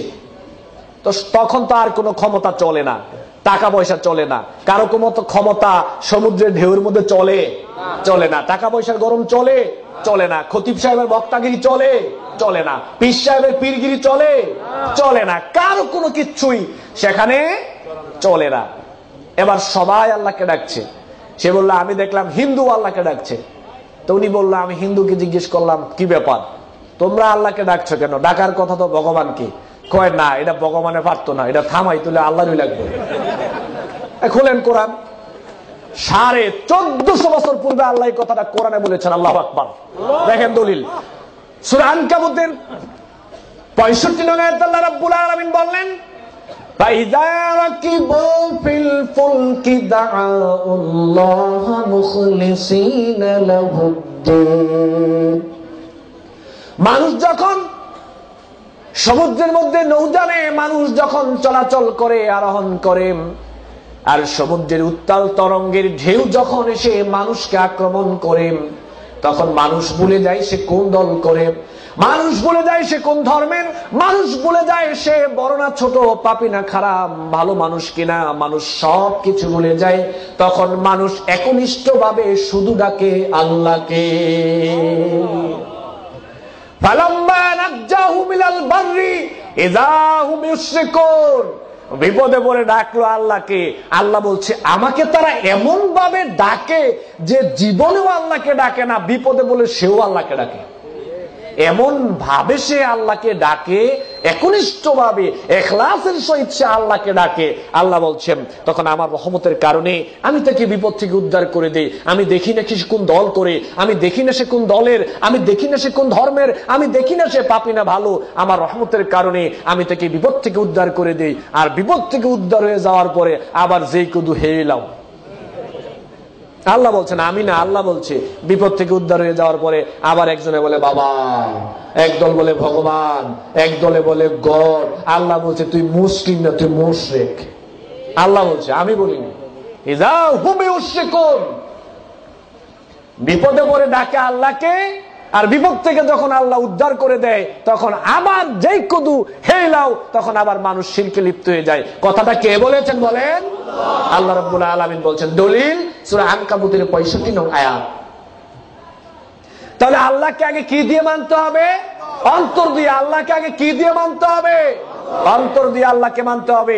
নরসিংদীর শিবপুরে একটা ঘটনা আপনাকে বলি, আমার স্বচক্ষে দেখা, এগুলো বললে আপনারা বেশি বুঝবেন। বাস্তবতা দেখলে মানুষ আলোচনা বেশি বুঝে। এক লোক হে নাকি আল্লাহর ওলি, তো পানি পড়া দিলেই এই পানি মানুষ খায়, তার যে কোনো রোগ বালা মুসিবত ভালো হয়ে যায়। এবার কি করলো দেখেন, সে পানি পড়া দিল। প্রথমে মানুষ গ্লাস নিয়ে গেল, গ্লাস নিয়ে যাওয়ার পরে আপনার পানি পড়া দিল, মানুষ খেলো, আর সে ভালো হয়ে গেল। এখন দিন দিন কাস্টমার শুধু বাড়তেই আছে। এবার মানুষ নিয়ে গেল আপনার জগ, মানুষ নিয়ে গেল কলস, মানুষ নিয়ে গেল বালতি, এগুলো ভরে পানি নিল, আর সে শুধু পানির মধ্যে ফু দিয়ে দেয়, এই পানি যে খায় সে নাকি ভালো হয়ে যায়। দিন দিন কাস্টমার আরো বাড়তেই আছে। এবার কি করবে, বেচারা বিপদে পড়ে গেল। একটা বড় ড্রাম কিনলো, ড্রামের ভিতরে পানি ভরে, ড্রামের মধ্যে পানি দিয়ে সে শুধু পানির মধ্যে ফু দিয়ে দিল, মানুষ পানি নিচ্ছে, খাচ্ছে, আর নাকি রোগ ভালো হয়ে যাচ্ছে। এবার কি করব, নিচোখ দিয়ে গিয়ে একদিন দেখলাম হাজার হাজার মানুষ, কোন হিন্দু সেখানে যায় না, যা দেখলাম সব মুসলমান সেখানে গিয়ে উপস্থিত। কেন? ওই পানি আনার জন্য। এই পানি আনলে, এই পানি খেলে যার যে কোনো সমস্যা সেটা নাকি ভালো হয়ে যাবে। লোকটা নিজেও বিপদে পড়ে গেল।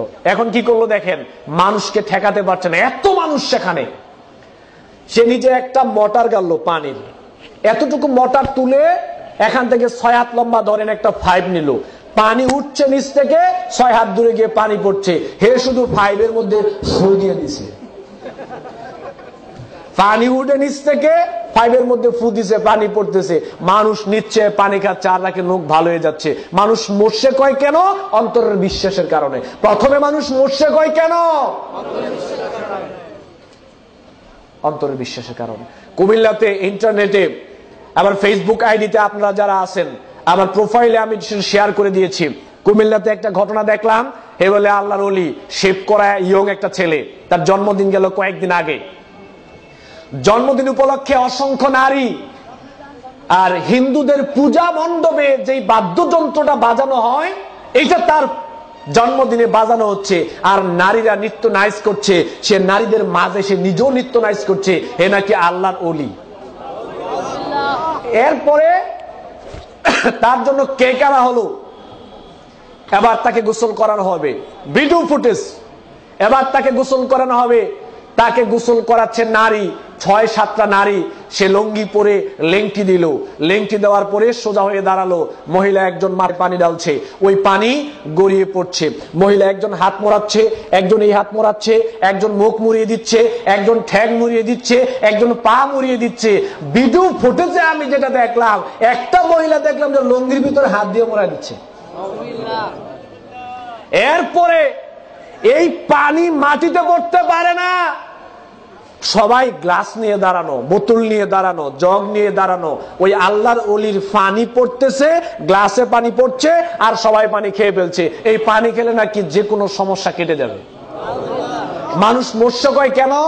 অন্তরের বিশ্বাসের কারণে। হিন্দু ধর্মের বিশ্বাসও এত নিকৃষ্ট না যে একটা মানুষের গোসলের পানি খেলে বিপদ আপদ চলে যাবে। মুসলিম ধর্মের মধ্যে মুশরিকরা এমন ভাবে উঠে পড়ে লেগেছে, মুশরিকদেরকেও আজকে মুসলমানদের বিশ্বাস ছাড়িয়ে যাচ্ছে। আসলে তারা মুসলমান না, তারা নামদারি মুসলিম, লেবাসদারি মুসলিম। প্রকৃত মুসলমান তারা না। হে বলে আল্লাহর ওলি, আমি তার নাম আল্লাহর ওলি দিছি না, আমি দিছি তার নাম শয়তানের ওলি। আল্লাহর ওলিদের কখনো এরকম কাজ হতে পারে? আল্লাহর ওলিরা কখনো মানুষকে শিরিকের দিকে ডাকতে পারে না।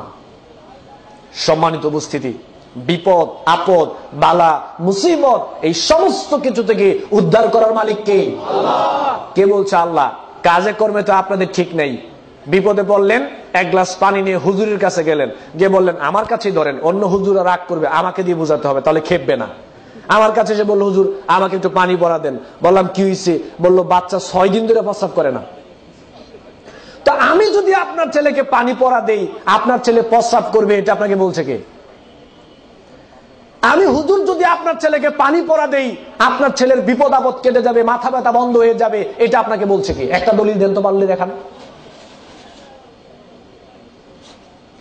নিজের সন্তানের জন্য নিজের বাপ মার দোয়াটাই কি সর্বশ্রেষ্ঠ দোয়া না? আপনার সন্তান বিপদে পড়েছে, আপনি সালাতে দাঁড়ান, আপনি এক গ্লাস পানি নিয়ে সূরা ফাতিহা পড়ে আপনি ফু দিয়ে বাচ্চাকে খাওয়ান, ভালো হওয়ার সম্ভাবনা আছে না ভাই? কিন্তু আমি পানি পড়া দিলে ভালো হবে, এটা আপনাকে বললো কে? আজকে কিছু গোমর পাশ করে পরে যাব। আজকে আমাদের কিছু গোমর পাশ করে পরে এখান থেকে যাব। দেখেন, আপনাকে আমি পানি পড়া দিই, পানি পড়ার সময় দেখবেন পরে আস্তে আস্তে ফু দেওয়ার সময় এটা জোরে একটা ফু দেয় না, পরে আস্তে ফু দেয়, ফু জোরে দেয় পরে আসতে কেন? এটা একটা গোমর আছে, যেটা আসতে পরে, এটা যদি জোরে পড়ে আর আপনি যদি শুনতে পারেন, তা আপনি হুজুরকে বলেন ধুর মিয়া, এটা তো আমিই পারি, আমার দেবইরা আমি ফু দিব, আপনার লাগতো না। হুজুর পরে সূরা ফাতিহা, আর কিচ্ছু না, শুধু সূরা কি পড়ে? ফাতিহা পড়ে। আবার খেয়াল করেন, আপনাদের কিছু সমস্যা আছে।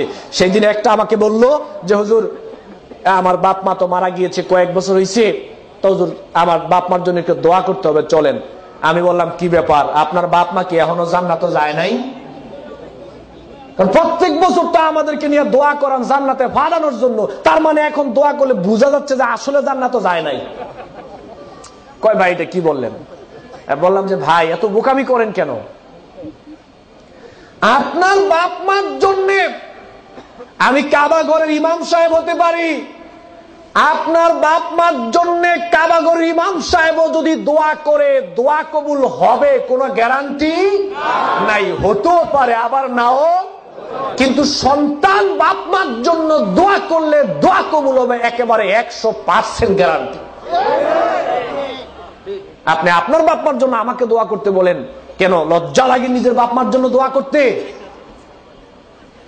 আচ্ছা, আরো কথা, এবার আপনি দেখেন কতগুলো ঝামেলা এখানে। আপনি আমাকে বললেন দোয়া করার জন্য, আচ্ছা ঠিক আছে আপনার বাপ মার জন্য আমি দোয়া করব। এবার আপনি আমাকে বাড়িতে নিয়ে গেলেন খাওয়ানোর জন্য, এবার বাড়িতে পেট ভরে খাওয়াইলেন, খাওয়ানোর পরে এবার আমি আপনার বাপ মার জন্য দোয়া করছি, আপনার সামনে খাড়া। বাস্তবতা বাংলাদেশে যা চলেছে এখন চলছে, আপনার সামনে খাড়া, এখন আমি আপনার বাপ মার জন্য দোয়া করছি। দোয়াতে কি কান্না যে হুজুরে কাঁদে, নিজের বাপ মার জন্য হুজুর কাঁদে না, হুজুর আপনার বাপ মার জন্য কাঁদে। আসলে কাঁদে না, পুরোটাই অ্যাক্টিং, একটাও কাঁদে না, চোখ দিয়ে একটুও পানি আসে না কারণ আমি নিজে জানি না। এরপরে আপনার সামনে দাঁড়ানো বলছেন হুজুর দোয়া করেন বাপ মার জন্য। এই যে দোয়া ধরে 15 মিনিট আপনার সামনে হুজুর আপনাকে আপনার বাপ মার জন্য দোয়া করছে, কি সুন্দর দোয়া যে করছে, একেবারে দোয়া করতে করতে এমন অবস্থা হয়েছে যে বুঝা গেলাইছে মনে হয় জান্নাত গেছে, আরেকটু বাকি আছে। এই যে দোয়াগুলো বললো, একটাও দোয়া না, সব খালি আপনারা ফার্ম দিছে। কিছুক্ষণ পরে তো পকেটটা ভরে দিতে হবে। কেন বলছি কথাটা দেখেন, এই কথাটা বলতাম না। হুজুরের বাপ মার জন্য দোয়া করাইতে গিয়ে কয়দিন আপনাদেরকে দাওয়াত দেওয়া হয়েছে? কেন খাওয়ায় না?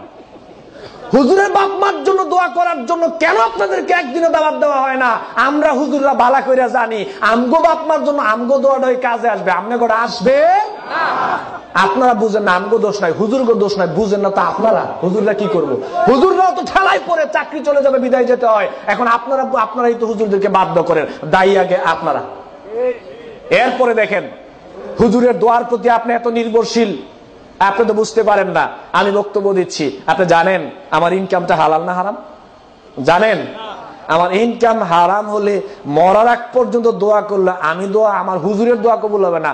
আমি অনেক বড় বক্তা হতে পারি, কিন্তু আমার ইনকামটা যদি হারাম হয়, আমার নিজের বেলায় তো আমার দোয়া কবুল হবে না, আপনার বাপেটা তো পরের বেলায় আছে। আপনি জানেন আমি শিরিক করি কিনা? জানেন আপনি? আমি শিরিক করলে আমার দোয়া কবুল হবে না, মৃত্যুর আগ পর্যন্ত দোয়া করলে দোয়া কবুল হবে না। আমি বিদআত করি কিনা আপনি জানেন? আমার বাপ মার সাথে সম্পর্ক ভালো না মন্দ আপনি জানেন? বাপ মার সাথে যদি আমি হুজুরের সম্পর্ক ভালো না থাকে, আমি হুজুর সারাদিন দোয়া করলে দোয়া কবুল হবে না। রিদার রব্বু ফি রিদাল ওয়ালিদি ওয়া সাখাতার রব্বু ফি সাখাতাল ওয়ালিদি। রাসূল সাল্লাল্লাহু আলাইহি ওয়াসাল্লাম বলছেন যে এই সন্তানের বেলায় বাপ মা সন্তুষ্ট, আল্লাহ ওই সন্তানের প্রতি সন্তুষ্ট। এই সন্তানের প্রতি বাপ মা অসন্তুষ্ট, আল্লাহ সন্তানের প্রতি অসন্তুষ্ট। তো আল্লাহ যেই বেড়ার প্রতি অসন্তুষ্ট, সেই বেড়া দোয়া করলে দোয়া কবুল হইব? বুঝেন না আপনারাই বুঝেন না। হুজুরদেরকে দোষে লাভ নাই, দোষ আগে আপনাদের। এই বিশ্বাসটা মন থেকে তুলে নিতে হবে যে কোনো দোয়ার বেলায় খালি হুজুরের দোয়া লাগবে, হুজুরের দোয়া লাগবে। সেদিন এই মোহাম্মদ আলী ভাই দেখলাম একটা প্রোগ্রামে সুন্দর কথা বললো যে সব দোয়ার সব মোনাজাতে খালি হুজুর লাগে, তো স্ত্রী সহবাসের দোয়া নেন না কেন? সব দোয়া যে খালি আপনার হুজুর লাগে।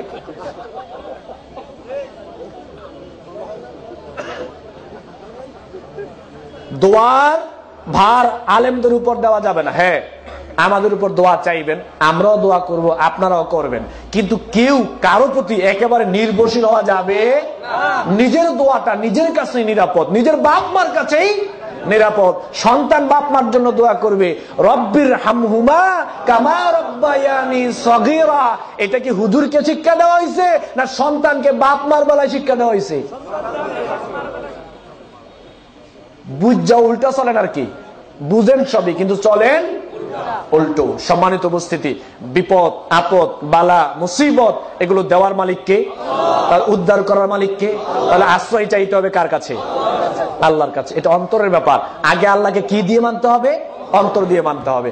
সবগুলো দেখাতে পারবো না, বাংলাদেশের কয়েকটা রোগ প্রকাশিত হয়েছে, কয়েকটা দেখাচ্ছি। সন্তান দেওয়ার মালিককে, এটা অন্তরের ব্যাপার না? আপনি বিয়ে করেছেন, স্ত্রী ঘরে আসলো, 6 বছর হয়েছে, কিন্তু স্ত্রীর সন্তান হচ্ছে না। একজন এসে বললো আপনাকে, আরে সন্তান হয় না তাতে কি হয়েছে, চলো আমার সাথে এক জায়গায় নিয়ে যাই। সন্তান হবে না মানে? নিয়ে গেল এক দরবারে, বললো বাবা একটু কেস ব্যাপারটা এরকম দেখেন, দিল লাল সুতা, দিল একটা তাগা, বললো তুমি চলে যাও, আমি দেখি আল্লাহর সাথে কথা বলে কি করা যায়। এগুলোই তো চলছে এখন। একটাই বলে রাত দিন সারা দিন বলে আল্লাহর কথা হয়। কি কয় এগুলো? কি বলে এগুলো? 6 বৎসর রয়েছে আপনার বংশে কোনো সন্তান আসছে না। 6 বৎসর কেন 10 বৎসর বিয়ে হয়েছে, সন্তান হয় না। আপনি যদি সত্যিকার অর্থে ইমানদার হন, যদি পরকালে জান্নাত চান, আপনাকে লক্ষ্য করে একটা কথা বলছি, 10 বৎসর হয়েছে সন্তান হয় না, আপনাকে মনে করতে হবে এটা আপনার জন্য পরীক্ষা। সন্তান না দিয়ে আল্লাহ আপনাকে পরীক্ষা করছেন, কাউকে দিয়ে পরীক্ষা করছেন আর কাউকে না দিয়ে, কাউকে আল্লাহ সম্পদ দিয়ে পরীক্ষা করেন আর কাউকে না দিয়ে। এদেশের মাটিতে যারা জাকাত দেয়, খুব ধনী মানুষ জাকাত দেয়, আর জাকাত দেওয়ার সময় মনে করে দরিদ্রদের এটা তারা নিজেরাই দায়ী। তারা দরিদ্র, এটা তাদের দোষ, তারা দায়ী। এজন্য অনেক ধনী মানুষ আছে যে মানুষদেরকে তুচ্ছ তাচ্ছিল্য করে। যাকাত দেয় এমন কাপড় যে 2 দিন ধোয়ার পরে আর আগের রং খুঁজে পাওয়া যায় না, এরকম কাপড় যাকাত দেয়। আপনি ধনী হয়েছেন এটা আপনার ক্রেডিটের ব্যাপার না, আপনি ধনী হয়েছেন এটা আপনার অবদান না। আর ওই লোকটা দরিদ্র হয়েছে এটা তার দোষ নয়। আপনাকে ধন দিয়ে সম্পদ দিয়ে আল্লাহ রাব্বুল আলামিন পরীক্ষা করছেন, আর তাকে সম্পদ না দিয়ে আল্লাহ রাব্বুল আলামিন তাকে পরীক্ষা করছেন, ঠিক কিনা? যাকাত আপনার করুণা নয়, যাকাত আপনার করুণা নয়, নিজের পেটের তাগিদেই আপনাকে গিয়ে বাড়িতে গিয়ে যাকাত দিয়ে আসতে হবে, কারণ পরকালে ঠেলা আছে। এটা গরিবের হক। তাহলে সন্তান চাইতে হবে কার কাছে? যদি আপনাকে আল্লাহ সন্তান না দেন, বুঝতে হবে পরীক্ষা করছেন, পরীক্ষায় পাস হতে হবে না? এখন পরীক্ষায় পাস এভাবে হওয়া যাবে? আর একটা দরবারে গিয়ে সন্তান চাইলে কি পরীক্ষায় টিকতে পারবেন? মুসলিমের খাতায় নাম থাকবে? সূরা আশ-শূরা 49 এবং 50 নং আয়াত, লিল্লাহি মুলকুস সামাওয়াতি ওয়াল আরদ ইয়াখলুকু মা ইয়াশাউ ইয়াহাবু লিমান ইয়াশাউ ইনাসা ওয়া ইয়াহাবু লিমান ইয়াশাউ যুকুর আও ইউযাওয়িজুহুম যুকরানা ওয়া ইনাসা ওয়া ইয়াজআলু মান ইয়াশাউ আকিমা। স্পষ্টভাবে শুনে রাখুন, আল্লাহ রাব্বুল আলামিনকে আগে মানতে হবে অন্তর দিয়ে, পরে মানতে হবে কর্ম দিয়ে। যদি কোনো মানুষ সন্তান হয় না, 10 বছর বিয়ে হয়েছে, এই লোকটা যদি কোনো মানুষের দরবারে গিয়ে সন্তান চায়, সেখান থেকে এসে যদি আবার সালাত আদায় করে, মরার আগ পর্যন্ত সালাত আদায় করলে সালাত কবুল হবে না। আগে সে আল্লাহকে অন্তর দিয়ে মানতে পারে নাই। যদি অন্তর দিয়ে আল্লাহকে মানত, সন্তান চাওয়ার জন্য অন্য কোনো দরবারে সে যেত। আল্লাহ বলছে, আসমান এবং জমিনের মালিক আমি আল্লাহ। আমি আল্লাহ যাকে ইচ্ছা তাকে কন্যা সন্তান দেই, আমি আল্লাহ যাকে ইচ্ছা তাকে পুত্র সন্তান দেই, আমি আল্লাহ যাকে ইচ্ছা তাকে কন্যা সন্তানও দেই, পুত্র সন্তানও দেই। আমি আল্লাহ যাকে ইচ্ছা তাকে কন্যাও দেই না, পুত্রও দেই না। আমি আল্লাহ তাকে বান্দা বানিয়ে, ইচ্ছাটা কার? মুসলিম শরীফের হাদিস, কাতাবাল্লাহু মাকাদিরাল খালকি কাবলা আইয়াখলুকাস সামাওয়াতি ওয়াল আরদি বি50 আলফা সানা। আপনার বংশে আপনার ওয়াইফের গর্ভে কয়টা সন্তান হবে না হবে, পৃথিবীর সৃষ্টির 50,000 বছর পূর্বে এটা আল্লাহ নির্ধারণ করে দিয়েছেন। আল্লাহ যদি সিদ্ধান্ত নেয় আপনার বংশে কোনো সন্তান দিবে না, পৃথিবীর সমস্ত বাপ যদি একত্রিত হয়, দরবার যদি একত্রিত হয়, সন্তান দেওয়ার ক্ষমতা পৃথিবী কারো আছে? অসম্ভব। এর নাম হচ্ছে আল্লাহকে অন্তর দিয়ে মানা। এর নাম কি? আল্লাহকে অন্তর দিয়ে মানা। আর একটা রোগ, যারা পলিটিক্স করেন, আপনাদেরকে লক্ষ্য করে বলছি, আগে আল্লাহকে অন্তর দিয়ে মানতে হবে, পরে কর্ম দিয়ে মানতে হবে। নির্বাচনের পূর্বে শাহজালালের মাজারও জিয়ারত করা যাবে না। নির্বাচনের পূর্বে কোনো মাজার জিয়ারত করা যাবে না। এদেশের মাটিতে নির্বাচনের পূর্বে আমরা গিয়ে বিভিন্ন ধরনের মাজার জিয়ারত করি। কে বলেছে আপনাকে মাজার জিয়ারত করার জন্য? নির্বাচনে আপনি বিজয় লাভ করবেন না, পরাজিত হবেন। ওইটাই মৃত ব্যক্তি কিছু করতে পারবে? শাহজালাল রহমতুল্লাহি আলাইহি, শাহ মাকদুম রহমতুল্লাহি আলাইহি, তারা জান্নাতি না জাহান্নামী আমরা কেউ জানি? কবরের মধ্যে কি অবস্থায় আছে আমরা কেউ জানি? শাস্তিও পেতে পারে, আবার ভালো হতে পারে, কিন্তু কেউ জানি। তবে দোয়া করছে আল্লাহ রাব্বুল আলামিন তাদেরকে জান্নাতের জন্য কবুল করুক, বলেন আমিন। শাহজালাল রহমতুল্লাহি আলাইহি কবরের মৃত্যু, আপনি সেখানে গিয়ে কবর জিয়ারত করলেন, মাজার জিয়ারত করলেন, তিনি আপনার জন্য কোনো কিছুই করতে পারবে না। তিনি তো দূরের কথা, আর নবী তো কবরে থেকে আপনার জন্য কিছু করতে পারবে না, তিনি তো বাদী। আল্লাহকে আগে অন্তর দিয়ে মানতে হবে। বিজয় পরাজয় এটা দুনিয়ার কোন মানুষ দিতে পারে না। ক্ষমতা দেওয়ার মালিক আল্লাহ, ক্ষমতা আবার ছিনিয়ে নেওয়ার মালিক আল্লাহ। সূরা আল ইমরানের 25 নং আয়াত, 25 নং আয়াতটা আপনি খুলে দেখেন, আল্লাহ সেখানে কি বলছেন? কুলিল্লাহুম্মা মালিকাল মুলক। আসমান এবং জমিনের একচ্ছত্র মালিকানা হচ্ছে আল্লাহ। আল্লাহ যাকে ইচ্ছা তাকে ক্ষমতা দেন, আর আল্লাহ যাকে ইচ্ছা ক্ষমতা দেওয়ার পরে যদি কেউ ক্ষমতার অপব্যবহার করে, তার কাছ থেকে আল্লাহ ক্ষমতাটা ছিনিয়ে নেন, ঠিক কিনা? ক্ষমতা দেওয়ার মালিকও আল্লাহ, নেওয়ার মালিকও তা আপনি চাইলে কার কাছে চাইবেন? কোন মাজারের কাছে গিয়ে নির্বাচনে বিজয় লাভ করার জন্য কোন মাজারের জিয়ারত করা যাবে? জিয়ারত করা যাবে না। যদি মাজার জিয়ারত দিয়ে আপনি নির্বাচনের কার্যক্রম শুরু করেন, তাহলে অন্তর দিয়ে আপনি আল্লাহকে মানতে পারলেন। বাংলাদেশের মানুষ কি করছে এখন? এজন্য আমি এই বিষয়টা বাছাই করেছি। আসলে বাংলাদেশের মানুষের এখন অন্তর দিয়ে আগে আল্লাহকে মানতে হবে, পরে কর্ম দিয়ে মানতে হবে। অন্তর দিয়ে এই মানুষ এখন আল্লাহকে মানতে পারছে না। এভাবে করে প্রত্যেকটা জায়গায়, প্রত্যেকটা ক্ষেত্রে আপনি কি করবেন? আল্লাহ রাব্বুল আলামিনকে অন্তর দিয়ে আপনি মানার চেষ্টা করবেন। ছোট্ট একটা পয়েন্টে আপনাকে দেখাই, দেখেন, কর্ম দিয়ে মানার ব্যাপারটা আমি আপনার সামনে বলবো। এই পয়েন্টটা বলার পরে আপনি তাকান। আবু জাহেলের নাম শুনেছেন? আবু জাহেলের নাম শুনেন নাই? আবু জাহেল হলো কুখ্যাত কাফের। কুখ্যাত কি? কাফের। আবু জাহেল কাফের হলো কেন? আল্লাহ সৃষ্টিকর্তা, এটা আবু জাহেল বিশ্বাস করতো, মানতো, কোনো সমস্যা ছিল না। আল্লাহ রিজিকে বরকত দান করেন, এটা আবু জাহেলও মানতো, কোনো সমস্যা ছিল না। আপনি খোলেন সূরা যুখরুফ, সূরা আনকাবুত, সূরা মুমিনুন, দেখেন আল্লাহ কি বলছে, ওয়ালাইন সাআলতাম মান খালাকাস সামাওয়াতি ওয়াল আরদ। সমস্ত কাফেরকে লক্ষ্য করে বলছেন, আমি শুধু আবু জাহেলের নাম নেব, আপনারা একটু জবাব দিবেন। আবু জাহেল কিন্তু দেখবেন আমাদের সাথে মিলবে। প্রস্তুতি ম্যাচ, তারপরে ঘরোয়া লিগ, কোয়ার্টার ফাইনাল, সেমিফাইনাল, সব আবু জাহেল খেলেছে। আবু জাহেল কাফের হইছে মূলত ফাইনাল ম্যাচে আইসা। ঘরোয়া লিগ, প্রস্তুতি match, quarter final, semifinal Abu Jahl খেলছে। কাফের হইছে মূলত ফাইনাল ম্যাচে আইসা। দেখেন কোয়ার্টার ফাইনাল, সেমিফাইনাল, প্রস্তুতি ম্যাচ আবু জাহেল কি করে খেললো। আমি শুধু আবু জাহেলের নাম নেব, জবাব আপনারা দিবেন। ওয়ালা ইন সাআলতাম মান খালাকাস সামাওয়াতি ওয়াল আরদ। আসমান এবং জমিন কে সৃষ্টি করেছে বলেন তো? আবু জাহেল জবাব দিছে লা ইয়াকুলুনাল্লাহ, আসমান এবং জমিন সৃষ্টি করেছে আল্লাহ। মিলে গেল, খেলছে আবু জাহেল। ওয়ালা ইন সাআলতাম মান খালাকাহুম, আমাদেরকে কে সৃষ্টি করেছে? আবু জাহেল বলেছে লা ইয়াকুলুনাল্লাহ, আমাদেরকে সৃষ্টি করেছে আল্লাহ। সূরা ইউনূস 31 নং আয়াত, কুল মাইয়ারযুকুকুম মিনাস সামাই ওয়াল আরদ আম্মান ইয়ামলিকুস সামআ ওয়াল আবসার। আসমান থেকে, জমিন থেকে আমাদেরকে রিজিকের ব্যবস্থা করেন কে? আমাদের দৃষ্টিশক্তি, কর্ণশক্তি, এগুলোর মালিক কে? আবু জাহেল বলেছে ফাসায়াকুলুনাল্লাহ, এই সমস্ত কিছুর মালিক হচ্ছেন আল্লাহ। ওয়ালাইন সাআলতাহুম মান খালাকাস সামাওয়াতি ওয়াল আরদ ওয়া সাখখারাশ শামসা ওয়াল কামার, আসমান, জমিন, চন্দ্র, সূর্য, এগুলোকে কে সৃষ্টি করেছে? এগুলোকে কে কন্ট্রোল করছে? আবু জাহেল জবাব দিয়েছে এগুলো করছেন আল্লাহ।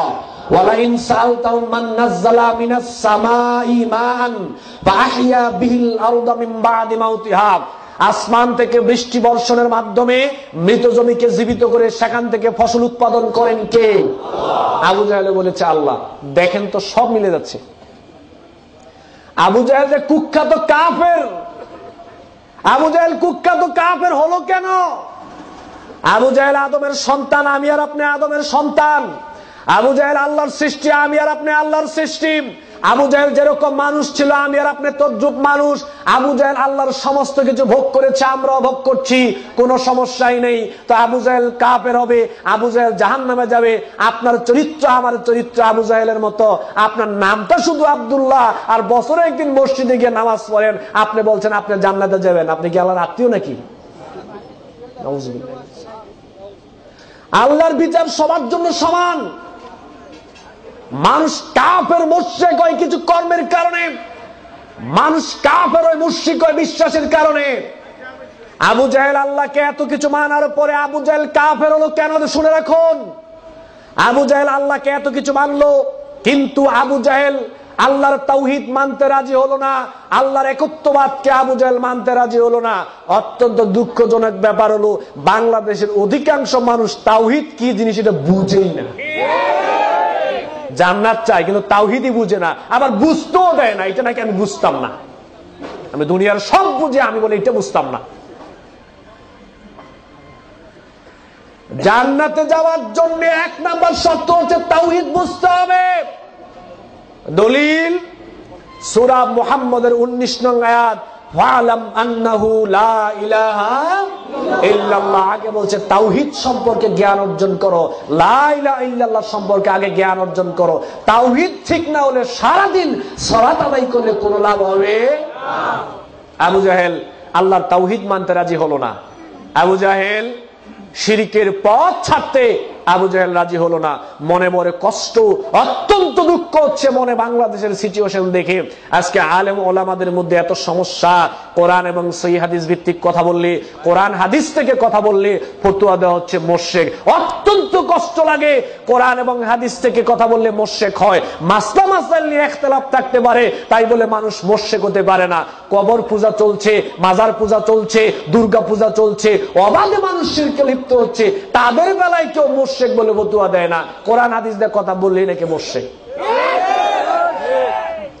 যাকে মুশরিক বলে ফতোয়া দেওয়া দরকার, তার ব্যাপারে দেখলাম না একটা দিন বলতে যে তারা মুশরিক, একটা দিনও বলে নাই। একটা দিন বলছে না, সব শুধু বলছে কোরআন এবং হাদিস দিয়ে কথা বললে মুশরিক।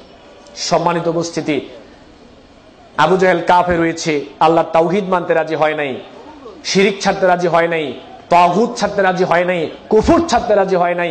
এজন্য আবু জাহেল হয়েছে কাফের।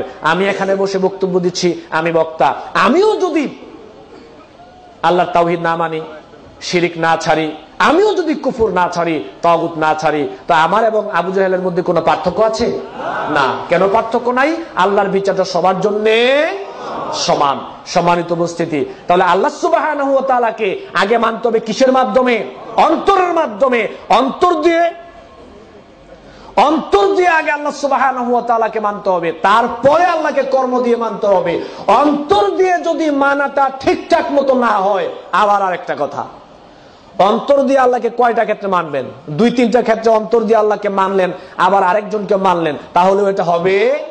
পরিপূর্ণভাবে আল্লাহকে আগে অন্তর দিয়ে মানতে হবে, তারপরে পরিপূর্ণভাবে এককভাবে শুধু আল্লাহকে কর্ম দিয়ে মানতে হবে। অন্য কোন মানুষকে কর্মের ক্ষেত্রে মানা যাবে না। আল্লাহ সুবহানাহু ওয়া তাআলা আমাদের সবাইকে প্রথমে আল্লাহ সুবহানাহু ওয়া তাআলাকে অন্তর্গতভাবে মানার মাধ্যমে, কর্মগতভাবে মানার মাধ্যমে আমরা যেন পরকালে জান্নাত লাভ করতে পারি। আল্লাহ সুবহানাহু ওয়া তাআলা আমাদের সবাইকে তৌফিক দান করুন, আমরা বলে আমিন।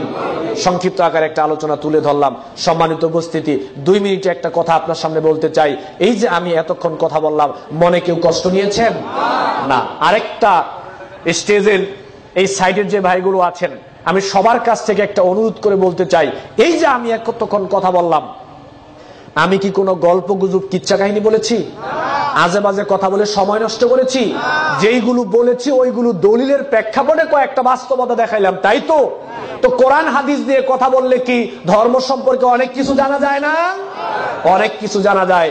সচেতন হতে হবে আমাদের সবাইকে, যেন কোরআন এবং সহিহ হাদিস ভিত্তিক আমরা যেন আপনাদের সামনে কথা বলি। এজন্য আপনাদেরকে সচেতন হতে হবে। গল্প গুজব কিচ্ছা কাহিনী বললে ধর্ম জানা যাবে না, আর ধর্ম না জানতে বললে জান্নাত পাওয়া যাবে। আল্লাহ সুবহানাহু ওয়া তাআলা আমাদের সবাইকে কোরআন এবং সহিহ হাদিস ভিত্তিক জ্ঞান অর্জন করে আল্লাহকে, আজকে যে বিষয় নিয়েছি, আল্লাহকে আগে অন্তর দিয়ে মানে, এরপরে কর্ম দিয়ে মানার মাধ্যমে দুনিয়া এবং আখিরাতে সফলতা অর্জন করার জন্য আল্লাহ সুবহানাহু ওয়া তাআলা আমাদের সবাইকে তৌফিক দান করুন, আমরা বলি আমিন। ওয়া আখিরু দাওয়ানা আলহামদুলিল্লাহি রাব্বিল আলামিন। সুবহানাকাল্লাহুম্মা ওয়া বিহামদিকা আশহাদু আল লা ইলাহা ইল্লা আনতা আস্তাগফিরুকা ওয়া আতুবু ইলাইক। আসসালামু আলাইকুম ওয়া রাহমাতুল্লাহি ওয়া বারাকাতুহু। একজন ভাই বললেন, আমি আল্লাহকে 100% অন্তর দিয়ে মানি এবং বিশ্বাস করি, আমার অসুস্থতা আল্লাহর পক্ষ থেকে আসে, এমন অবস্থায় ডাক্তারের কাছে যাওয়া যাবে? আরে অসুস্থতা হলে ডাক্তারের কাছে যাওয়ার পরেও তো মানুষ আল্লাহরে 96 বারের বেশি, আরো বেশি ডাকে। ডাক্তারের কাছে যাওয়ার পরেও তো আল্লাহরে ডাকা ছাড়া কোনো উপায় আছে? কত মানুষ ডাক্তারে যাওয়ার পরেও কাকে ডাকে? আল্লাহ। ভরসা এক জিনিস, ভরসা কার উপরে? আল্লাহর উপরে। চিকিৎসার কথা কোরআনে আছে, আপনি কোরআন এবং সহিহ হাদিস ভিত্তিক চিকিৎসা করতে পারবেন, কিন্তু ভরসা করতে হবে আল্লাহ। সম্মানিত উপস্থিতি, আমি আর সংক্ষিপ্ত সময়, কিছু একটা সময় আপনাদের সামনে আরেকটা কথা বলছি। দেখেন, অন্তর্গতভাবে আল্লাহকে মানার কথা বললাম, কর্মগতভাবে মানুষ আল্লাহকে মানছে, সিয়াম, সালাত, যাকাত, হজ, ওমরা, আর অনেকভাবে মানুষ কর্মগতভাবে আল্লাহকে মানছে। কর্মগতভাবে আল্লাহকে অনেক মানুষ মানতে পারছে না। এর একটা দিক দেখেন, সেজদা করা আল্লাহকে, এটা কি কর্মগত না? সেজদা করা আল্লাহকে, এটা কি কর্মগত না? কর্মগত। তাহলে কর্মগত ভাবে দেখেন বাংলাদেশের মানুষ আল্লাহকে মানতে পারছে না। কিভাবে দেখেন, এদেশের অসংখ্য মানুষ আছে যারা একটা মানুষ হয়ে আর একটা মানুষকে সেজদা করছে। এরকম মানুষ কি বাংলাদেশে আছে না ভাই? জেনারেল শিক্ষিত যারা, বিশেষ করে মার্কেটে যারা রয়েছেন, আপনাদের বিবেকটাকে আমি চাচ্ছি, আঘাত দেওয়ার জন্য কথা বলছি না, আল্লাহকে ছাড়া কোন মানুষকে সেজদা করা যাবে? যাবে না। কেন? তার লজিকটা আপনি খেয়াল করেন। সূরা হজ্জের মধ্যে আল্লাহ বলছেন, ইয়া আইয়ুহাল্লাযীনা আমানু রুকউ ওয়াসজুদু ওয়া'বুদু রাব্বাকুম। হে ঈমানদার সম্প্রদায়, সেজদা করো, রুকু করো, গোলামি করো একনিষ্ঠভাবে কার? তাহলে সেজদাটা কার পাওনা? সবাই বলেন, সেজদাটা কার পাওনা? আল্লাহ নবী বলছেন, লা ইউসলিহু লি বাশারিন আইয়াসজুদা লি বাশারিন। একটা মানুষের জন্য এটা জায়েজ নাই, বৈধ নয় যে সে আরেকটা মানুষকে সেজদা করবে। লাউ কুনতু আমিরান আইয়াসজুদা লি আহাদিন লা'আমারতুল মারআতা আন তাসজুদা লি যাওজিহা। রাসূল সাল্লাল্লাহু আলাইহি ওয়াসাল্লাম বলছেন, আমি যদি কাউকে বলতাম তুমি কাউকে সেজদা করো, তা আমি স্ত্রীকে বলতাম তুমি স্বামীকে সেজদা করো। আসলে সেজদা করাটা জায়েজ না। এবার দেখেন তো, আপনাকে একটা ছোট্ট উদাহরণ দিচ্ছি। আপনার ঘরে একটা ওয়াইফ আসলো, আপনার ওয়াইফের চেহারা অনেক সুন্দর, আপনি স্ত্রীকে অনেক ভালোবাসেন, অনেক দিনদার একটা মহিলা, খুবই ভালো মানুষ আপনার স্ত্রী। প্রথম দিন খাবার পাকাইতে গিয়া, সবাই শোনেন যুবক ভাইয়েরা, সবাইকে লক্ষ্য করে বলছে, এটা আপনার জীবনের জন্য গুরুত্বপূর্ণ একটা বয়ান। আপনার স্ত্রী খাবার পাকাইতে গিয়ে তরকারির মধ্যে একটু লবণ বেশি দিয়ে দেয়, স্ত্রীকে তালাক দিবেন না? কেন দিবেন না? আপনি স্ত্রীকে অনেক ভালোবাসেন। আপনার স্ত্রী খাবার পাকাইতে গিয়ে তরকারির মধ্যে হলুদ আর মরিচ একটু বেশি দিয়ে দিল, স্ত্রীকে তালাক দিবেন? কেন দিবেন না? স্ত্রীকে অনেক ভালোবাসেন। আপনার স্ত্রী কাপড়টা আয়রন করতে গিয়ে আপনার ৫,০০০ টাকা দামের একটা জামা আয়রন করতে গিয়ে পুড়ে ফেললো, তাহলে কি স্ত্রীকে তালাক দিবেন? কেন দিবেন না? যেহেতু আপনি স্ত্রীকে অনেক ভালোবাসেন, আর যেহেতু স্ত্রী তালাক পাওয়ার মতো ওই রকম বড় কোনো অপরাধ করে না। আপনি স্ত্রীকে অনেক ভালোবাসেন, স্ত্রীর চেহারা অনেক সুন্দর, অনেক দিনদার একটা মহিলা, স্ত্রী দৈনিক অনেক ভুল ত্রুটি হচ্ছে, তারপরও আপনি স্ত্রীকে তালাক দিবেন না। এবার আপনি আমার দিকে তাকান। এখন বাড়িতে যাওয়ার কথা রাত 12টায়, ঘটনাক্রমে আপনি চলে গেলেন রাত 10টায়। বাড়িতে ঢোকার পরে দেখলেন আপনার স্ত্রী অন্য একটা পুরুষকে নিয়ে আপনার বিছনায় শুয়ে আছে। আপনি নিজ চোখ দিয়ে এই দৃশ্যটা আপনি দেখলেন। এবার স্ত্রীকে রাখবেন কয়জনে? মন থেকে উত্তরটা দিবেন যুবক ভাইয়েরা। এই স্ত্রীকে কেউ কি রাখবেন? রাখবেন না। কেন? স্ত্রীকে নাকি অনেক ভালোবাসেন। কোথায় গেল ভালোবাসা? স্ত্রীকে আপনি অনেক ভালোবাসেন, রাখবেন না কেন? স্ত্রী অনেক সুন্দর দিনদারি মহিলা, রাখবেন না কেন? আপনি রাখবেন না এই কারণে যে স্ত্রী আপনার হকটা অন্য একটা পুরুষকে দিয়েছে। এইটা অপরাধ? এইটা অপরাধ না? তো স্ত্রী যদি আপনার হক আরেকজনকে দিলে আপনি স্ত্রীকে তালাক দিয়ে দিতে পারেন। এবার আপনি একটা ঘটনা কিভাবে ঘটবে দেখেন। রাসূল সাল্লাল্লাহু আলাইহি সাল্লাম মুআজ রাদিয়াল্লাহু তাআলা আনহুকে লক্ষ্য করে বললেন, বুখারীর হাদিস, ইয়া মুআজ আতাদরি মা হাক্কুল্লাহি আলাল ইবাদ। মুআজ, তুমি কি জানো যে আল্লাহর প্রতি, বান্দার প্রতি আল্লাহর কি হক রয়েছে? মুআজ বলল, আল্লাহু ওয়া রাসূলু আ'লামু, আল্লাহ এবং তার রাসূল ভালো জানেন, আমি জানি না। আল্লাহর নবী বললেন, হাক্কুল্লাহি আলাল ইবাদ আইয়াবুদুহু ওয়া লা ইউশরিকু বিহি শাইআ। আল্লাহর নবী বললেন, মুআজ, বান্দার প্রতি আল্লাহর হক হচ্ছে বান্দা একনিষ্ঠভাবে আল্লাহর হকটা শুধু আল্লাহকেই দিবে, অন্য কাউকে দিবে। এটা হচ্ছে বান্দার প্রতি আল্লাহর হক। এবার আরেকটা তাকান, মুসলিম শরীফের হাদিস। আল্লাহ নবী বললেন, আনতা আবুদাল্লাহ কাআন্নাকা তারাহু ফাইন লাম তাকুন তারাহু ফাইন্নাহু ইয়ারাকা। আল্লাহ নবী বললেন, এমন ভাবে তুমি আল্লাহর ইবাদত করবে যে তুমি আল্লাহকে দেখতে পাচ্ছ। আর তুমি যদি আল্লাহকে দেখতে না পাও, অবশ্যই তোমাকে মনে করতে হবে 24টা ঘন্টা আল্লাহ রাব্বুল আলামিন তোমাকে দেখতে পাচ্ছেন।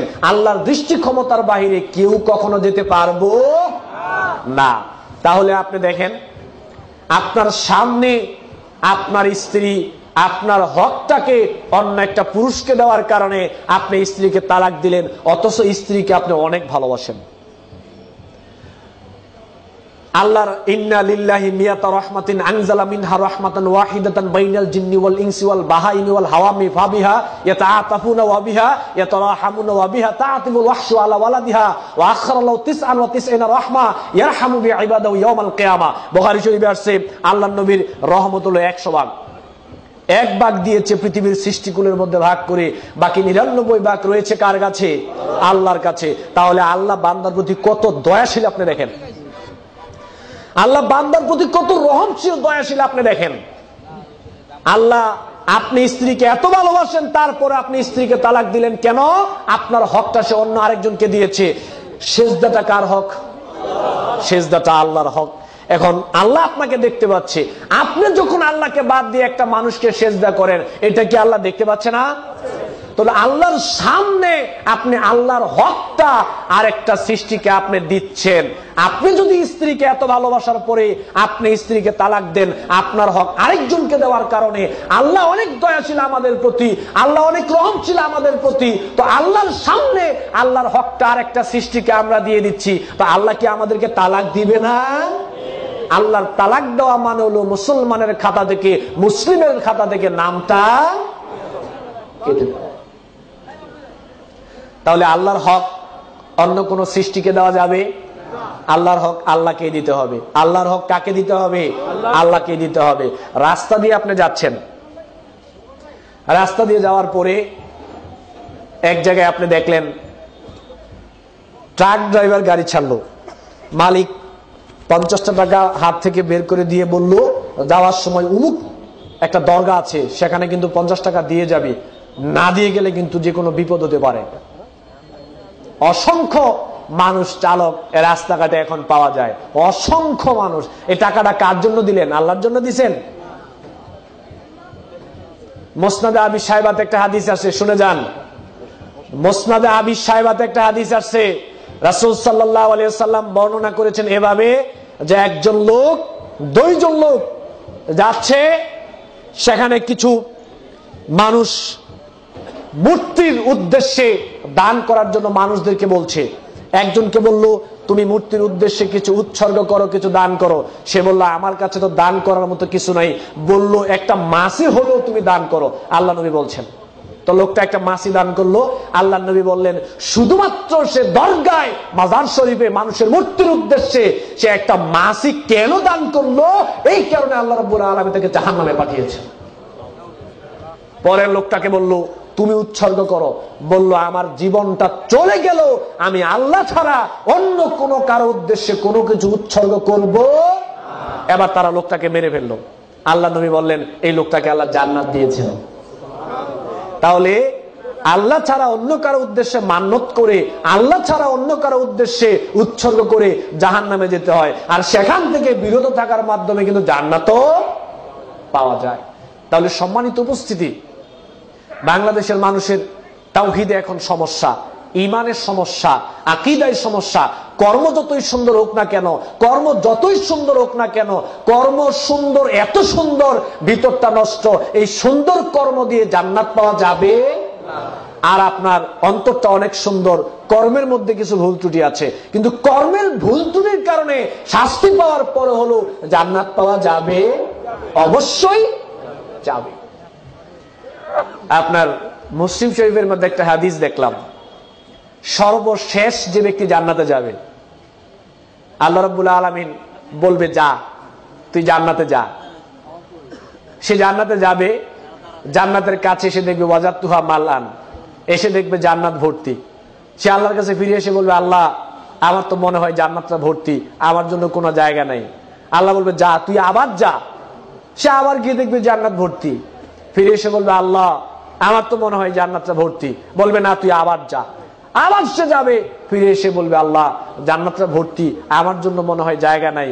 আল্লাহ রাব্বুল আলামিন বললেন তুই এবার যা, 10টা পৃথিবীর সমান আমি আল্লাহ তোকে একটা জান্নাত দিলাম। আল্লাহ নবী হেসে হেসে বললেন এই লোকটাই হলো সর্বশেষ জান্নাতি, এরপরে আর কোন লোক জান্নাতে যাবে? একটা লোক সর্বশেষ জান্নাতে গেল, 10টা দুনিয়ার সমান একটা জান্নাত পেল শুধুমাত্র তাওহীদের মর্যাদার কারণে। সুবহানাল্লাহ। তাহলে সম্মানিত উপস্থিতি, আমাদেরকে আগে কি ঠিক করতে হবে? অন্তর ঠিক করতে হবে। আমাদেরকে আগে কি ঠিক করতে হবে? অন্তর ঠিক করতে হবে। অন্তর ঠিক করার মাধ্যমে তারপরে কর্ম ঠিক করতে হবে। আল্লাহ সুবহানাহু ওয়া তাআলা আমাদের সবাইকে তৌফিক দান করুন। আমরা বলি আমিন। ওয়া আখিরু দাওয়ানা আলহামদুলিল্লাহি রাব্বিল আলামিন। আসসালামু আলাইকুম ওয়া রাহমাতুল্লাহি ওয়া বারাকাতুহু।